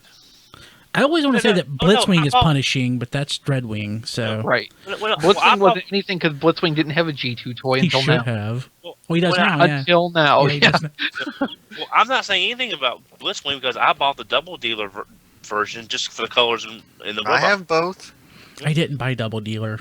I would have got Double Dealer if I could have found one of the $10 ones at TJ Maxx. Speaking of the TJ Maxx, we had no luck with Brainstorm. Aw. Oh. Yeah. we went into a TJ Maxx that apparently didn't even have toys. Oh, that was disappointing. Tragic. Well, We drove all the way across town in Atlanta Oh. to go to TJ Maxx, and it didn't even freaking have toys. But it was. I've never seen one of those that didn't have toys. It didn't. well, I was able to use the Hasbro Toy Shop coupon code and got Oh. Storm for the same price. is it the Is corrected version? fixed? It's supposed to be because when it came in, Does it work well is the point, though. uh, I guess not. kind of. Yeah, that's where mine was too. It's yeah. not as severe as a lot of people have reported, but Yeah, I guess it's not as good as the one I got, though. Yeah, according to what I've been told, mine had the head rubber banded down, Mhm. and that's supposed to be the fixed version. But it took everything I had to press this gray thing down enough to get the head to pop out. So I am fearful of transforming him. Once I Yeah. popped it You're- out, I actually filed the socket out a little bit. It's not That's a bad the, idea. uh, Oh, that's a good idea. That's what Yeah, Paladin. take the layer of paint off, Mm-hmm. Yeah. and it'll be better. But on the other hand, you're not missing much by not transforming that. Yeah. Yeah. It's a very simple toy. It's a very simple toy, and it's not even the best looking vehicle mode. Yeah, I It's wish it had kind of. I wish it had kept the four wings from the IDW model. That would have been nice. Still the best. Still the best. Oh yeah. So Hey, I like my Hasbro Brainstorm just fine, but yeah. I he's like my in robot Hasbro mode. Brainstorm too, but I will give His head doesn't come off, and he stays in robot mode. I will There you go. hand it to Diecast though for pointing it out. That the Smart Robin has a more interesting transformation and a better Absolutely. looking vehicle. it has a very interesting transformation, but after doing it once or twice, I'm not compelled to do it again. And the head comes out really easy. That's true. And it doesn't fall out, so it's not like it's too loose. It's Mhm. Yeah. Hey, so Chinese. So I guess you could say it's head and shoulders above the Hasbro version. So anyway, you could, or you could say that hey, G2 Nacelle, G2 Starscream and Nacelle actually showed up on a Chinese auction site, and boy, I actually those are stickers. believe it or not, I feel bad now that I didn't pre-order or didn't order the subscription service 3.0. You're why we can't have nice things, Kilby. I know. You're why we keep getting stickers, Kilby. No, I'm why you can't have nice things because I did pre-order the subscription. More seekers. Because I need more seekers. I don't really think of myself as having a seeker fetish, but I'm like, well, I've got that one. That one. Like, oh my god, I think I've got them all. So I've got everything but the BotCon set. And I didn't. I skipped it. But yeah, this I really like Nacelle. I hate myself for that, but I really do. Well, it's nice seeing a completely out of the blue new design, something new on that. Yeah. I agree. It kind of looks like oh gosh, what was it? Not Optimal Optimus. Prime. Yeah. Yeah. He'd actually Primal look Prime. really good next to that Platinum Astro Train. They would complement each other. They nicely. would. It's not bad looking, and I don't have it, so I wonder somewhere in the depths of Hasbro, there's like an early Astro Train catalog photo, like there was for this. I want that G2 Sandstorm now, or the whatever it was. Yeah, the Sandstorm. Yeah. I'll have to Brown one, admit, yeah. I do kind of like the way that the cell looks. I mean, GT Starscream wasn't much different than regular Starscream. It just wasn't Yeah. a big of a departure. He's orange though. I like the orange on him. Yeah. I do too. I honestly like the looks of it. I kind of hate that I didn't get it. I still can, I guess. Well, I'm making Well, random connections to things. You know who G2 Starscream's color scheme reminds me of? Jaxus. Alpha Bravo. Ah, I can see that. It's a little different orange. Yeah, I a was little gonna bit. say I thought Starscream's orange was more on the red scale. It Little is. bit, yeah. Yeah. It is. It's not bad. Interesting. Oh, speaking of Alpha Bravo, I just want to mention, I don't know that we mentioned it before, but Brickinator, who's on the podcast, the Fanboy vs. Transformers, did that Photoshop that's all over the internet of Alpha Bravo in the G1 Awesome. cartoon. That's a great Photoshop. Yes, Yeah. Yeah. Okay, let's see here. So, so you have that there. So there's is it IO9 is doing, I think it was IO9 doing an interview. Topless Robot. Topless Robot. All the sites just run together for me. Yeah. They have an series of interviews with Transformers the movie cast and crew with new details about the making of the animated film. After reading that one, I think that Flint Dilley did a year or so back at Todd Mathy. I'm friends with him on Twitter, but I can't remember the actual last name. I don't really know that there are any more details that I really care about. Like anything interesting, because I haven't read these. Todd Mathy.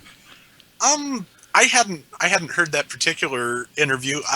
Before this, I had not known that Steve Gerber was basically an uncredited co-writer on the Transformers the movie script that Dilly did. That's interesting. Now that's an interesting fact. Yeah. Also, he was telling a story about how they were basically racking their brains how to stage the death of Optimus Prime. Yeah. And yes, and one of Gerber's comic friends said, "Well, have you ever heard of the 300 Spartans? Do it like that." Of course, Frank Miller. I'm trying to think because I've read 300 a few times. So, what's the connection to 300? Yeah, I'm not entirely sure what, he didn't go into a lot of detail as to what the connection was, and since there are a lot of versions of that story, I'm not sure what the specific connection is. Yeah.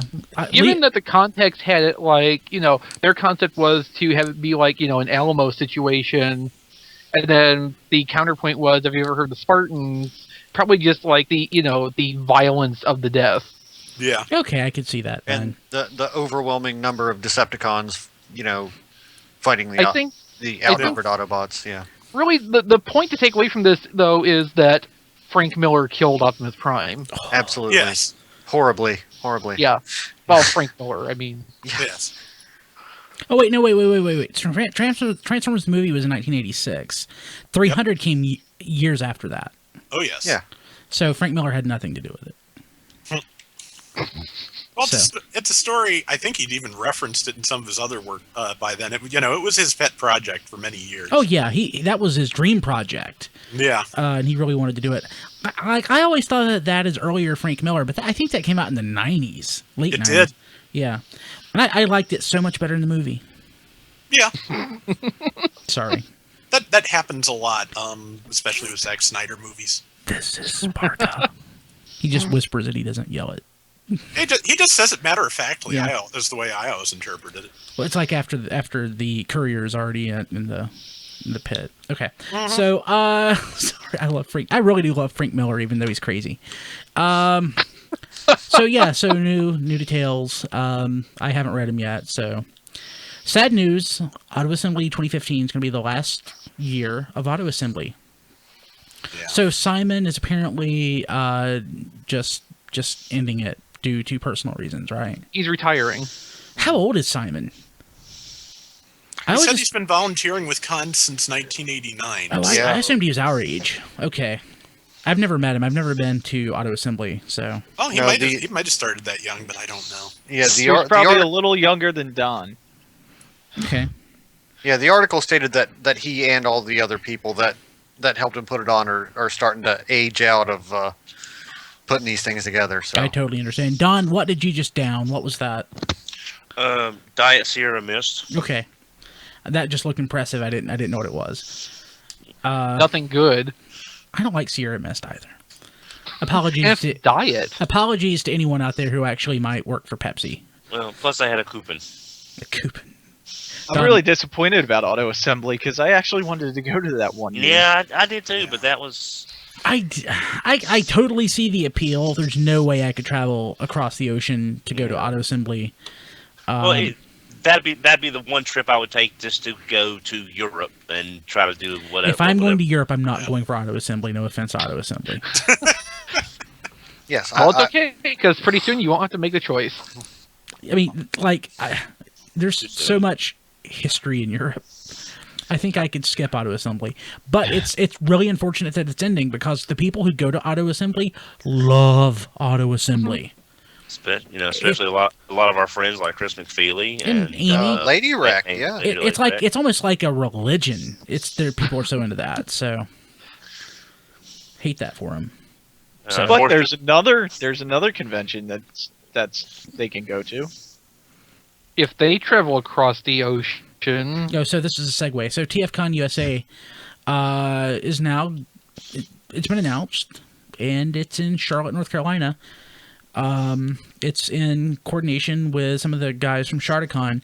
So I know. So our friend Dave, who does Audio Nights Theater, amongst other things, he was telling us that he wanted to speak with Colin, the organizer of TFCon, back at TFCon USA, about maybe teaming up. And I'm like, okay, that's great.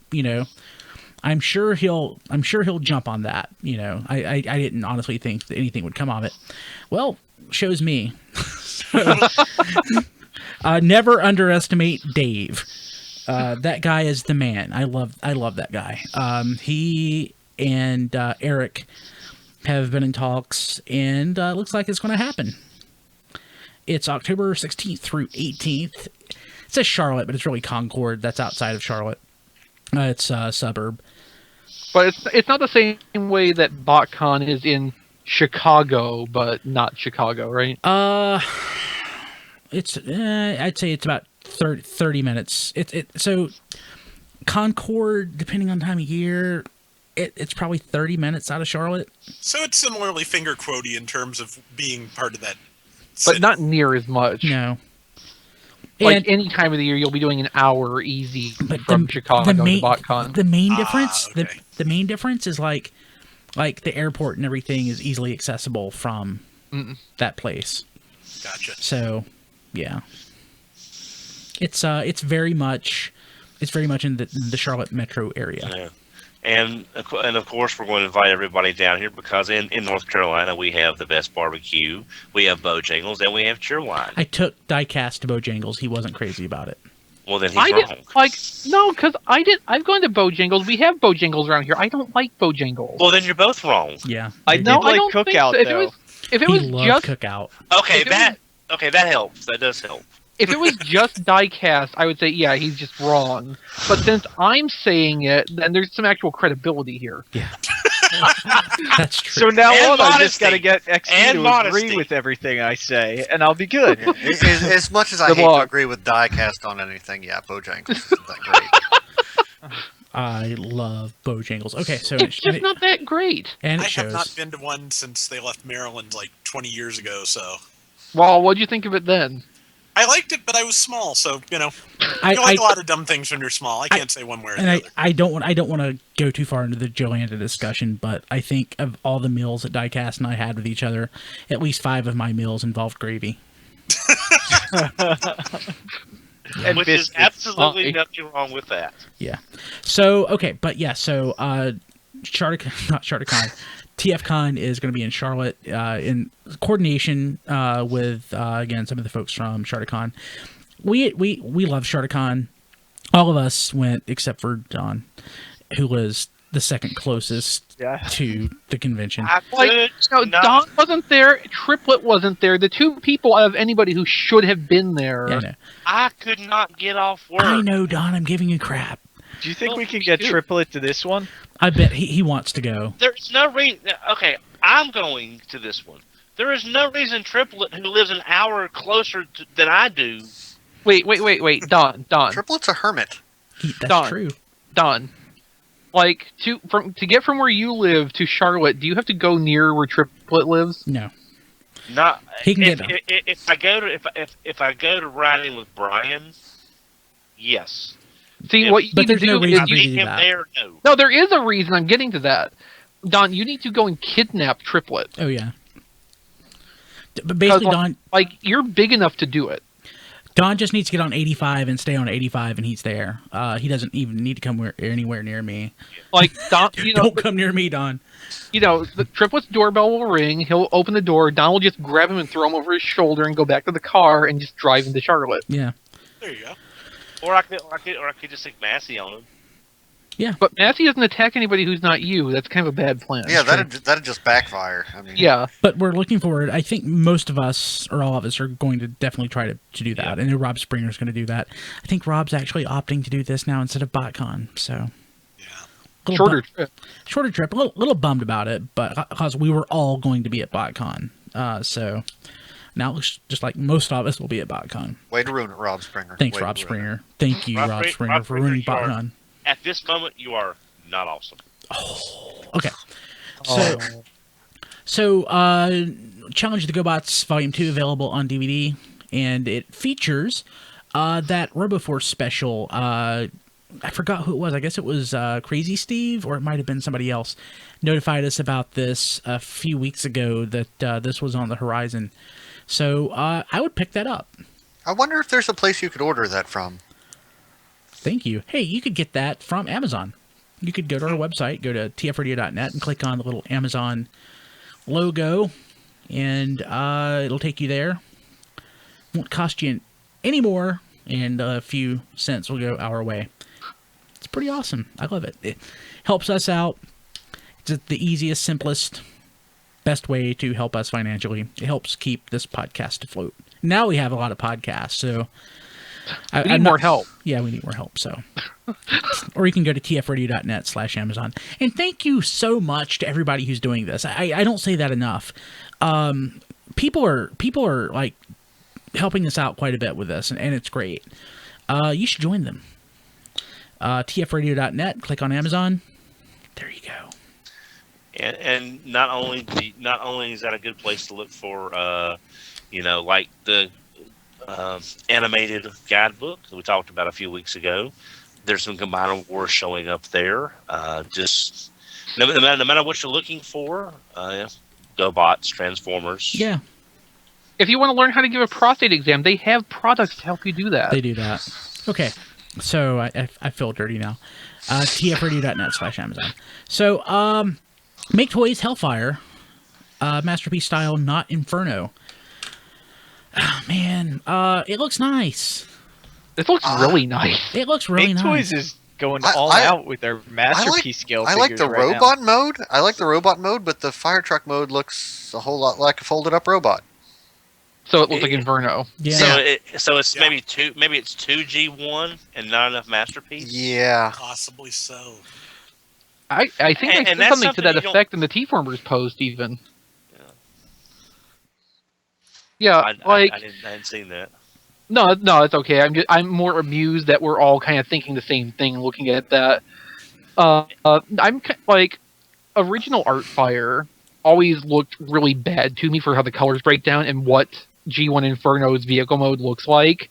And while I think that Deco would look good on this robot, I can't help but think that when it gets to the truck mode again, it's going to look pretty terrible.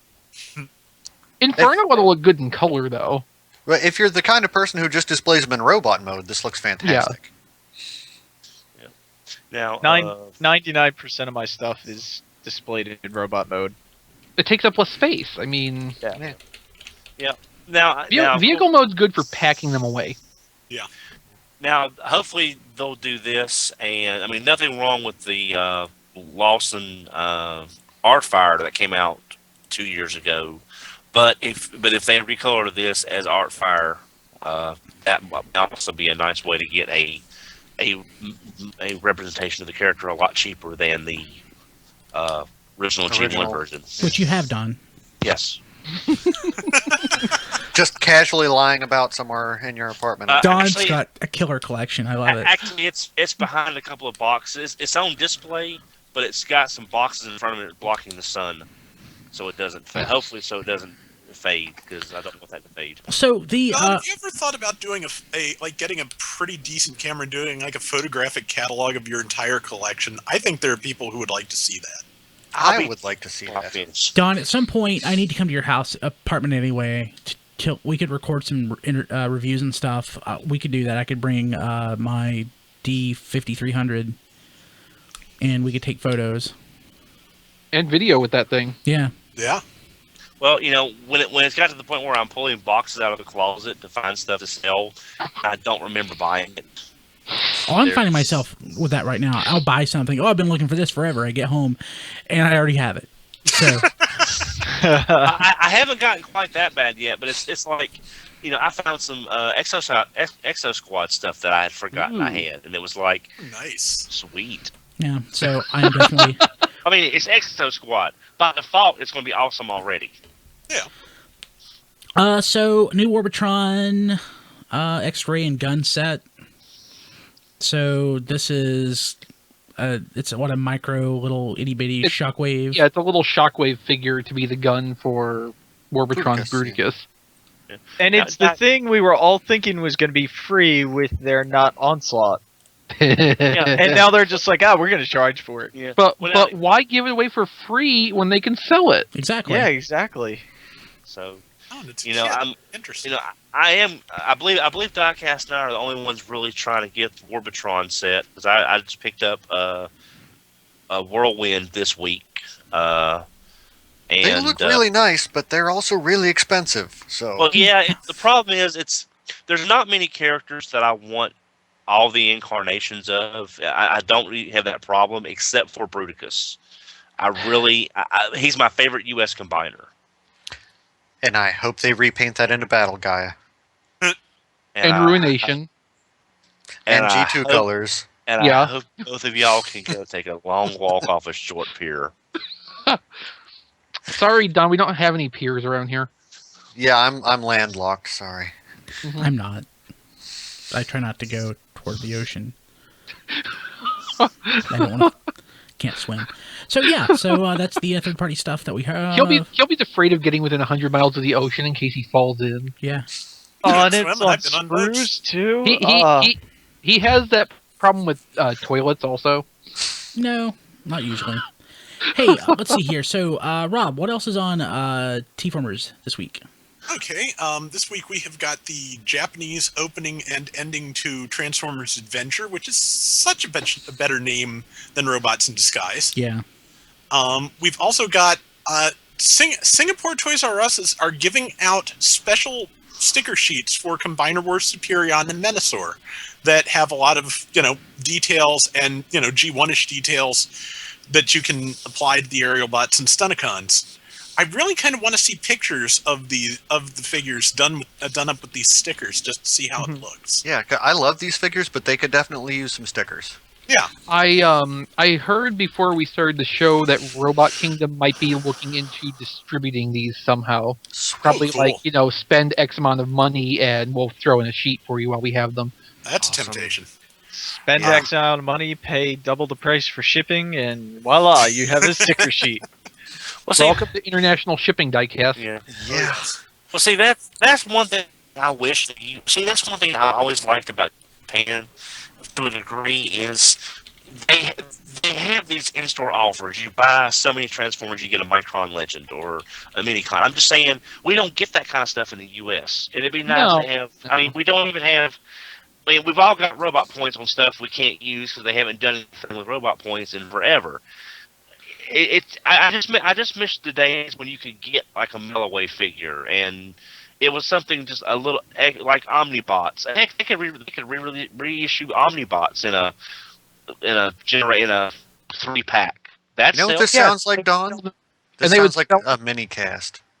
Well, and no, but see, like they would reissue the Omnibots, but it'd be a Platinum Series thing, and they'd be $150. I'll be And honest. in weird colors. Yeah. It's true. So we've also got this week, XV's got 2 more reviews up. Takara Legends Windblade, which is much closer to Sarah Stone's artwork than the domestic version, and It's Cloud pretty. Rodimus, which It's is... really nice. Yes, and speaking of pretty, Cloud Rodimus. Yeah. Which is just the best figure ever. Yes. Yeah.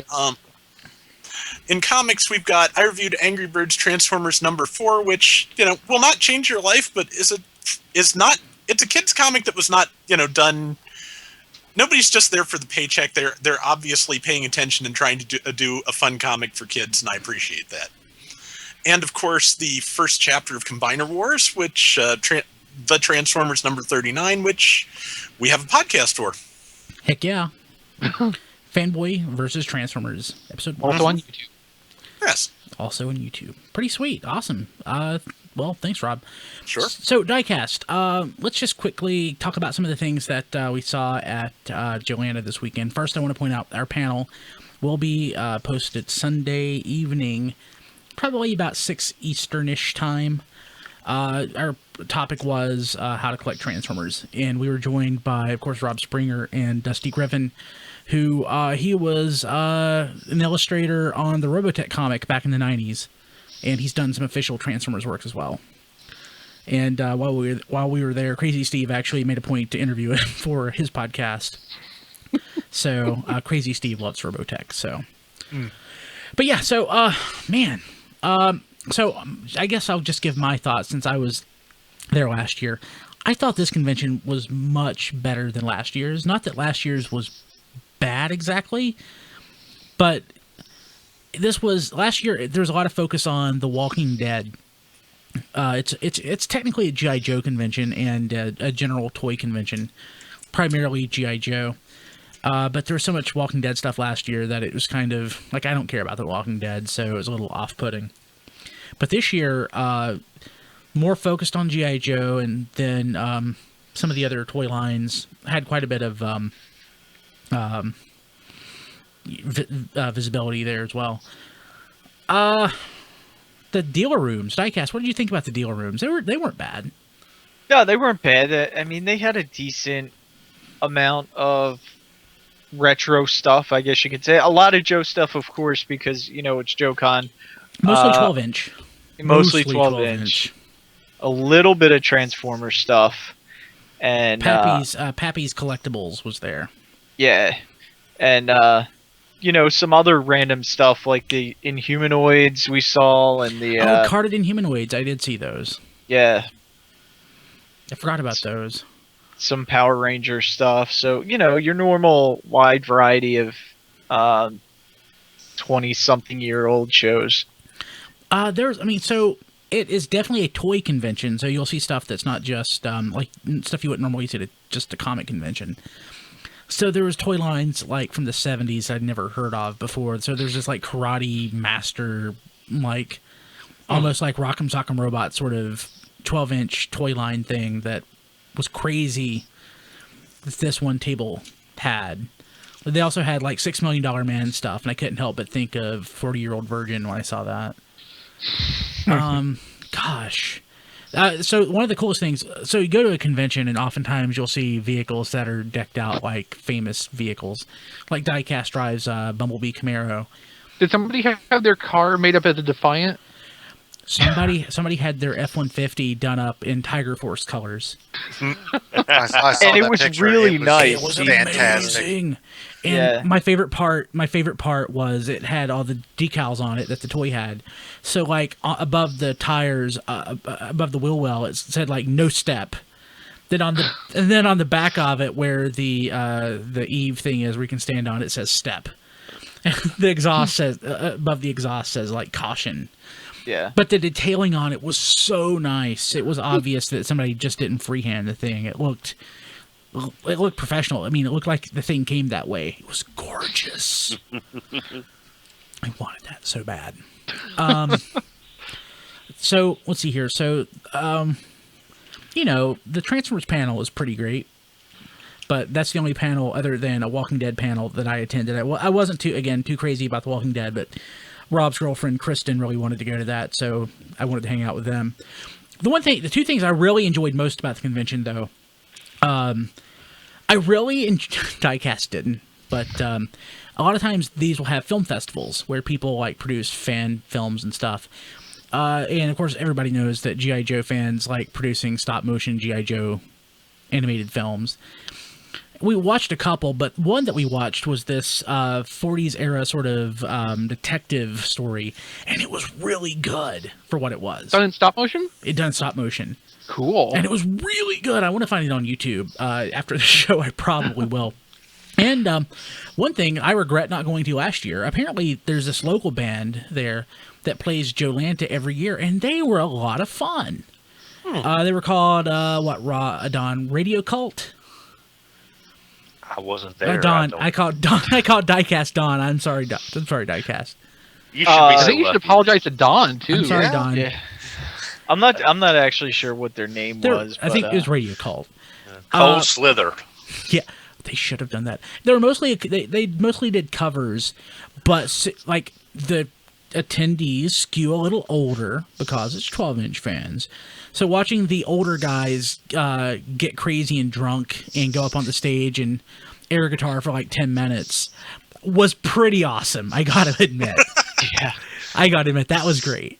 Now, I would love to see a live band do the G.I. Joe movie opening. I know it's just a regular song, but it's just with the lights and some balloons and a flag. It's just the Cybertronic Spree does like Transformer stuff. Why isn't there somebody that would do like G.I. Joe stuff? I bet there is. We just aren't in the know enough to be aware of it. I mean, like covering Cold Slither and covering that. I mean, I'm certain somebody probably has. But I mean, I enjoyed myself. I was a little iffy on going back this year because last year I didn't have a great experience. But now I can say I would totally go back. And you forgot about the G.I. Joe drop because that was awesome. Tell us about it. You actually participated. Yeah, Rob and I actually participated. We were like little kids going up the elevator to the 15th floor to throw down G.I. Joes. And like, when you go there, it's a whole different experience because they're not throwing 3.5 or 3.75 figures off. They're throwing 12-inch figures off with parachutes on them from the 15th floor. So they go down and they're going into other floors if they veer off, or they're hitting like flower pots or it's a parachute drop. I think I just want to make sure that, like, you said G.I. Joe drop, which I think most people know what that is, but some people don't know that G.I. Joe figures actually, some of them have parachutes and they work. And this was what, a 15-story hotel? 15 stories, and the center was hollow, so it was just like it was a triangle basically. And parachute, no, it kind of was a G.I. Joe drop because not all the parachutes opened. So you would have a 12-inch figure going 15, floors down and then hit the ground and just explode. Shattered, yeah. Some of them, though, would go into the elevator shaft, and the elevator would no longer be in service for a couple of hours while they retrieve the figures. But the thing is, it was a lot of fun, and it was way more fun this year than last year. I think mostly because there were more people this year, it seemed like, than last year. Yeah. I had a lot of fun. I got to meet a lot of people. I wouldn't say that I built any lasting relationships with anybody because usually, like at a Transformers convention, I can at least know who somebody is, or somebody might know who we are and get in touch. But so mostly this year is like meeting people in passing, but they're really nice people. I really dig the vibe the Joe fandom has going on right now, at least at those conventions, because it reminds me a lot of early BotCons. BotCon now, it almost, but not quite, is like a slice of like normal people. But Don, you've been there. You know what it was like back in the day when it was kind of a freak show. you know, when the normal people were there. I like this transition. Kilby says that BotCon's like a slice of normal people, but done. But no, back you remember when it was a bunch of freaks? No, back in the day, it was much more the stereotypical internet nerd sort of thing that you know. Well, it was because the pop culture, being a geek or being a nerd was not as acceptable in society then as it is now. It's only been like 15 years ago, but you're exactly right. Yeah, I mean, you know, we didn't have Avengers movies. We didn't have Iron Man. We didn't have Robert Downey Jr. being one of the most popular superhero characters of all time. You know, and this was the first time this niche had any convention representation. So you got a lot of stereotypical people, but that's the cool thing about BotCon is it becomes a more normalized convention as time goes by because the surrounding culture becomes more normalized. But but of course back then we were a lot younger, the Transformers fans, and we were a lot stranger. Now we've gotten older, and it's more homogenized, it's more genericized, more generic, normal people. But it's a Joe thing. Like they're older and they're just like letting it all out. It's kind of crazy and awesome, and I really actually did enjoy that. Not that that's everyone there by any stretch, but it's a higher percentage of folks like that than like I'm one of those folks. I mean, I totally own up to that. Well, I'll put it like this, Brian. Back in the day, you got a lot of strange looks when you were running through Chicago O'Hare trying to meet. Now, this is just a hypothetical thing. If you're running through Chicago O'Hare trying to get your flight, carrying Star Saber, Victory Leo, and a few other Japanese Transformers because they won't fit in your suitcase, and then Don gets hung up on, and then you do get some strange looks. Nowadays, probably not as bad. Yeah. But again, that's a hypothetical situation that can happen to anybody. But no, what you get those days would right. be, I know what those are worth, and if he turns his back on them. But I mean, I really enjoyed it. Diecast, what were your thoughts? I mean, you actually flew in for this, so would you go back? Yeah. I mean, if I had I mean, there's a lot of conventions to go to, so like TFCon is probably on my list before this, but it was a good time, and it was, you know, the dioramas were really neat too. I mean, that's something we didn't talk about. Like the way to relate to Transformers, it's like a Transformers customization class. Only they're customizing these dolls and dressing them up. Action figures. Yeah, 12-inch action figures. Dolls. They're dolls. They're dolls. Yeah. I mean, Transformers has that too. Like, you have things like at BotCon. Yeah, you have it's called Titan Class. no, Don, you know what I'm talking about. Like the what's that room called? Is it the custom room? What do they call it? Yeah. I've never actually done that, Brian.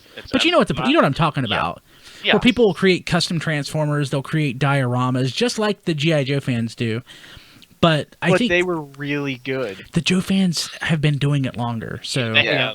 I mean, their toy of choice is better scaled in both 12-inch and 3 3/4 to do dioramas with, because you can use model twains.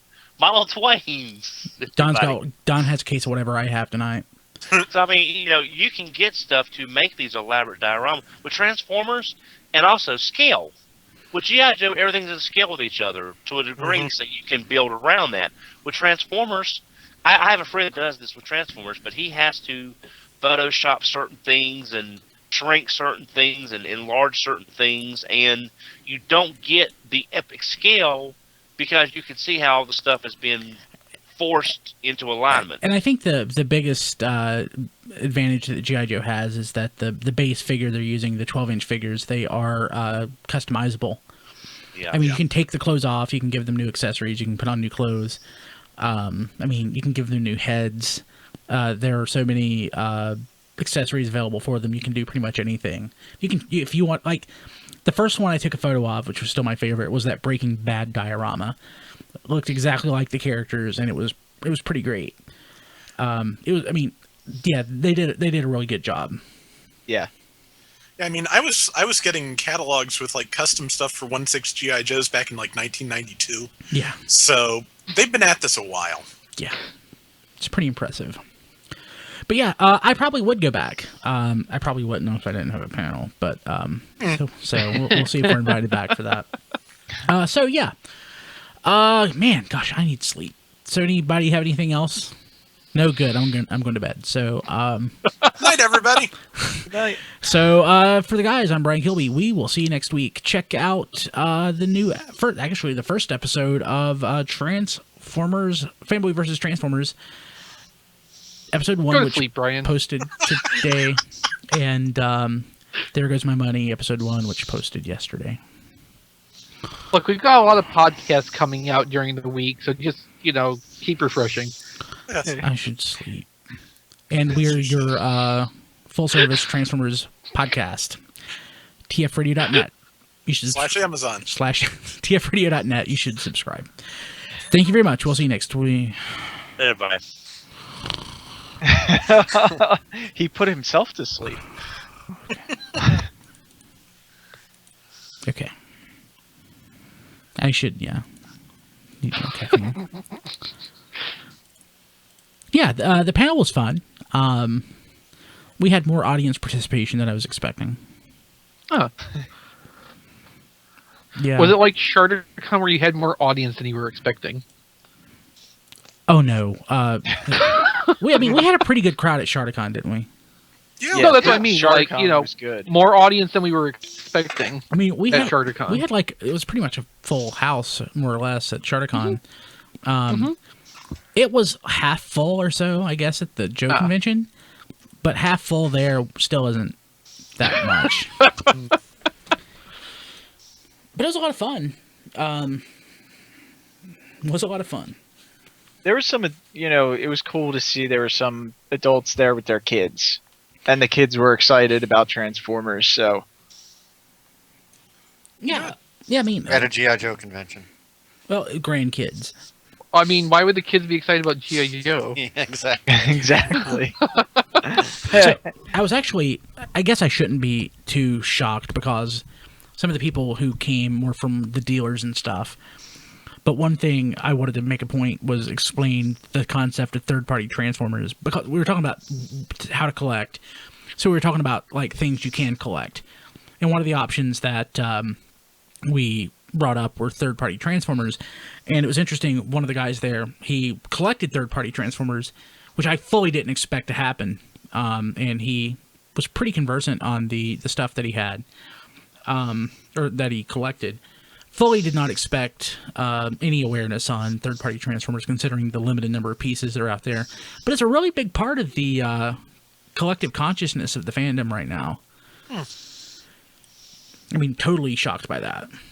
Two people, of all the people, 2 people knew what they were. So I mean, it wasn't that many, but Well, in as far as the GI Joe realm goes, pretty much, I mean, you can get replacement heads and body parts and outfits and boxes, but I mean, other than people doing like Dragon does a line of figures, and then you've got all these cheaper things, I don't think the third party is near as huge.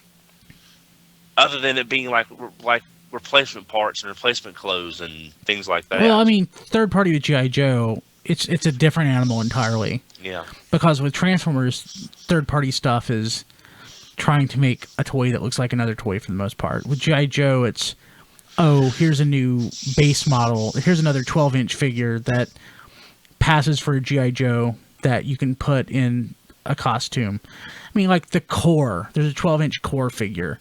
There are all these 12-inch figures out there that might as well be a G.I. Joe. Right. So, I mean, in that sense, it's similar, but it's a more generic sort of just body plan that, the third party in G.I. Joe has, where Transformers are very specific. Yeah, well, you don't have a third-party G.I. Joe company making G.I. Joe nurses from 1964 because the original nurse is worth like $5,000-$6,000. You don't see that. I mean, I wouldn't know. I mean, I wouldn't be surprised if somebody has made like a reproduction for the purpose of like cheating somebody. But like nobody's going to confuse a Quake Wave for a G16 shot. So it's not like, you know, somebody's producing like a boxed Quake Wave that looks like a 6-shot and they're trying to pass it off as like an AFA graded 6-shot. I mean, they were producing boxes. Are they? yeah. Wasn't that thing Rob Springer got? Wasn't that a box cover? Yeah, they've been reproducing GI Joe boxes for years. They were doing that back when I was in my teens. I don't remember what Rob got. Oh, okay. Yeah, Rob Springer got a. They handed it to him, and it was a. It was the front of a box. It just wasn't bent, you know, to go over the bottom part of it. Wasn't that the exclusive figure that they had? There was an exclusive figure too. That had its own box, I believe. Okay. So one thing that Rob Springer saw that I thought was interesting was this G.I. Joe Kabaya style model kit that came out of a box of chocolate. Oh, he was talking about that on Facebook. That looked interesting. It was I forgot which vehicles, but the thing is, the guy said they were Mexican knockoffs of those, but he still wanted like $15 a piece for them. So they were knockoffs of candy toys. I mean, not the first time we've seen that, but Right. But I was surprised that they were so expensive for what they were. yeah. Well, you know, the other thing about the G.I. Joe fan being that, you know, especially for the 1/6 stuff, it's generally older and has more money. So, you know, I think the price threshold is a little bit higher than even Transformers in many ways. It sure was when I was looking at that stuff like 20 years ago. So, yeah, it's like you know, in a lot of ways, the G.I. Joe fandom is a glimpse into our future. I'm afraid. yeah, in both good and bad ways. I mean, you know, you were talking about the third-party thing, and the company that I saw the repro stuff from, Cotswold Collectibles. I used to get their catalog a lot when I was briefly into this stuff and realized I couldn't afford to be into it. You know, it's a similar trajectory. There are things that are just repros of the original figures as closely as they can get. I think some of them are actually under license from Hasbro, and then you've got, you know, uniforms that are in the same style, some that are done actually by professional tailors, and, you know, a higher, more expensive grade that is more, you know, more detailed. And I'm just waiting to see if Transformers third parties will end up doing, you know, what I'm almost positive. I'd need to do more research, but I'm pretty sure that some of those other 1/6 companies like Dragon and such kind of spun out from essentially third-party G.I. Joe gear. It'd be interesting. In one respect, though, and I hate to say it, I don't want to sound like I'm beating up on G.I. Joe fans because I am one, but like where Transformers has succeeded, we've kept developing new Transformers fans by getting young kids with each new Transformers series. But whenever a new G.I. Joe series has been created, it's just like it's still the same people buying the old, you know, buying the new figures. Yeah. So it doesn't seem like G.I. Joe has been able to reproduce itself. It recreate itself over and over like Transformers has been able to. Yeah, Well- when G.I. Joe makes terrible movies, they fail. The Transformers terrible movies just keep on coming. Yeah. Yeah, well, you know, G.I. Joe does its best when it kind of adapts to the world around it, and I don't think we've really seen that very much in this last generation of toys. So, you know, there were a lot of good real-world reasons why the military stuff became the adventure team in the 70s, and I'm kind of thinking maybe a more adventure-themed G.I. Joe reboot might do better than a, you know, military-themed one. I don't know how Because well there's an awful lot of competition, for one thing, just in the military toy field, and again, it might be a little bit too close to real life, like it was back in the 60s. I mean, I don't want to judge, but it almost seems to me like the militaristic part of the G.I. Joe toy line and the mythos is almost built into the DNA of the fans, because it seems that's like what they like. It seems like, I don't know. But that's the problem, though. We're trying. Those are the fans that already exist. We need new fans. Yeah. Right. Good point. Yeah, it's you know, for G.I. Joe to really come back, G.I. Joe is going to have to learn to be something else, like it did when it became Real American Hero, like it did when it became the Adventure Team. I mean, that doesn't always work, because I don't know if you've ever heard of Super Joe. That was the first attempt at a scale change that failed miserably. No, not familiar with it. Yeah, they tried to go scale down from 12-inch to 8-inch figures about the time of the oil crisis, so in the 70s, and nobody was biting. Transformers have the benefit of not actually having a fit scale that things have to fit in. That does help. Having the price points that sort of float from year to year probably makes things a lot easier for Hasbro too. Yeah. As long as they don't go back and start redoing G.I. Joe Extreme. Can you imagine Why not? Could you imagine how sad the Transformers fandom would be if nobody ever gave up on G1? If everything was G1 or a very slight variation on G1? You mean like Combiner Wars? Yeah, but it's not the only. That's not the only thing. But they threw in Alpha Bravo. So. Yes. But there's no Beast Wars, there's no Unicron Trilogy, there's no animated, there are no movies, which aren't really G1. I mean, G1... Well, it's its own G1. Yeah. But if Transformers never evolved from that, it would basically be Masters of the Universe. Yep. Oh. Yeah.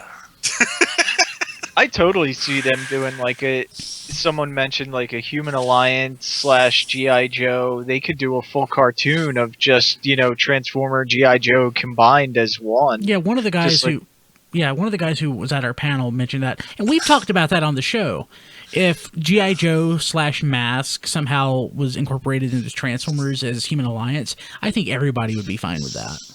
Yeah. Besides, everyone's been wanting G.I. Joe and Transformers in some combination, because it just seems like it's one of the things that should be done by now, but hasn't. When was that Melissa Fairborn thing supposed to come out with the G.I. Joe vehicle? Probably around that's this Spring, I think? this year's club exclusive. I forgot about that. For G.I. Joe, right? Or for... No, that's for us. That's that's a Transformer thing. Oh, we're going to be able to buy that? Yeah, because it's Marissa with Afterburner in rocket bike mode. pretty excited about that, to be honest. But I think I mentioned actually before, want that.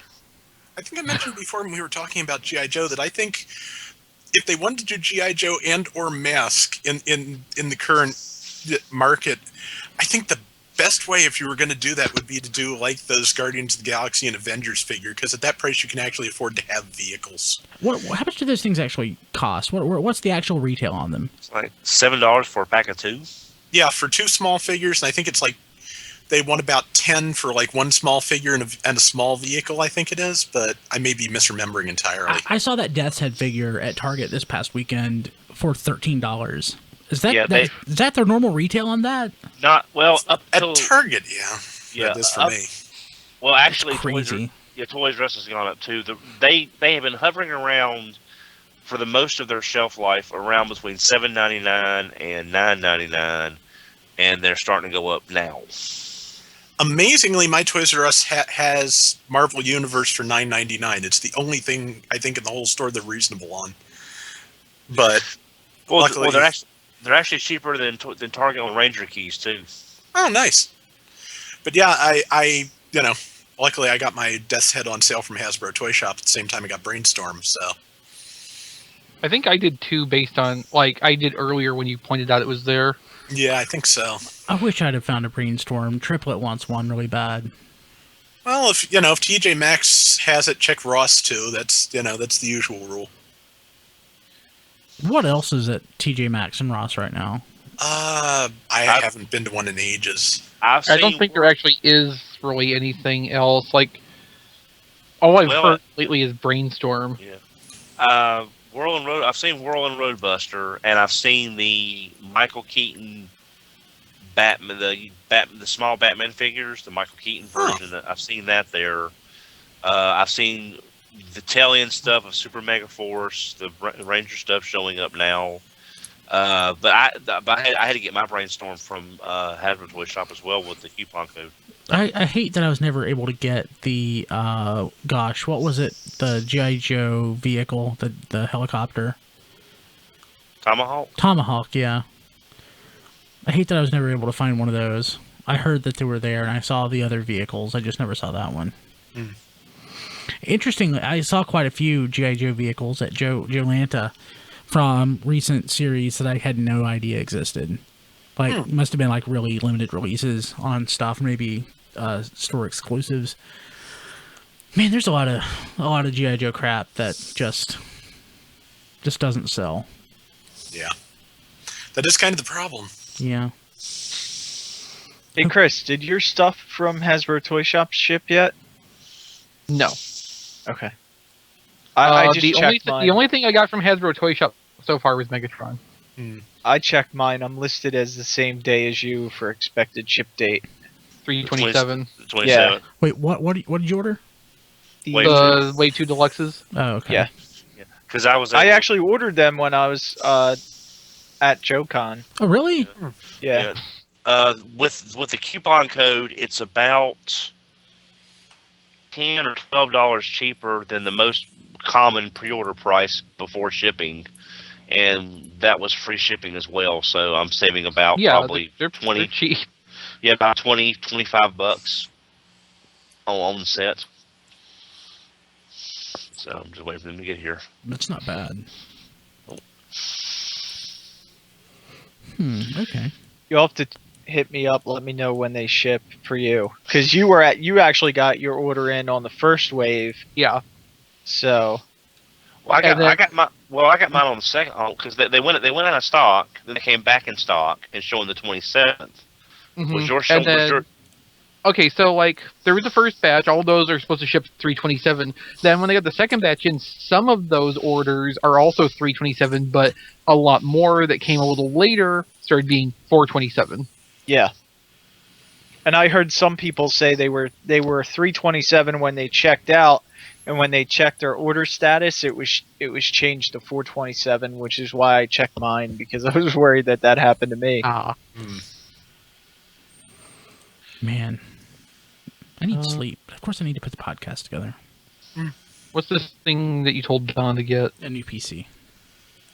Oh. That looks more like a hockey puck. Don does need a new PC. And Oh, it's probably HP. I'll probably be able to get one. Well, I mean, Did I just? And that's why he needs a new PC. Exactly. No, I think that's why he needs a new internet. That too. Okay, so Because, like, I do too, but there's just no option, and I don't think he has one either. yeah, Don's gone. He definitely needs a new Yeah. PC. It may That's not. a tiny little computer. It may not just be internet. It may be his PC. It may, Yeah. Okay, cool. So I'm gonna go ahead and kill the stream. People Okay. people watching live, we'll catch you next week.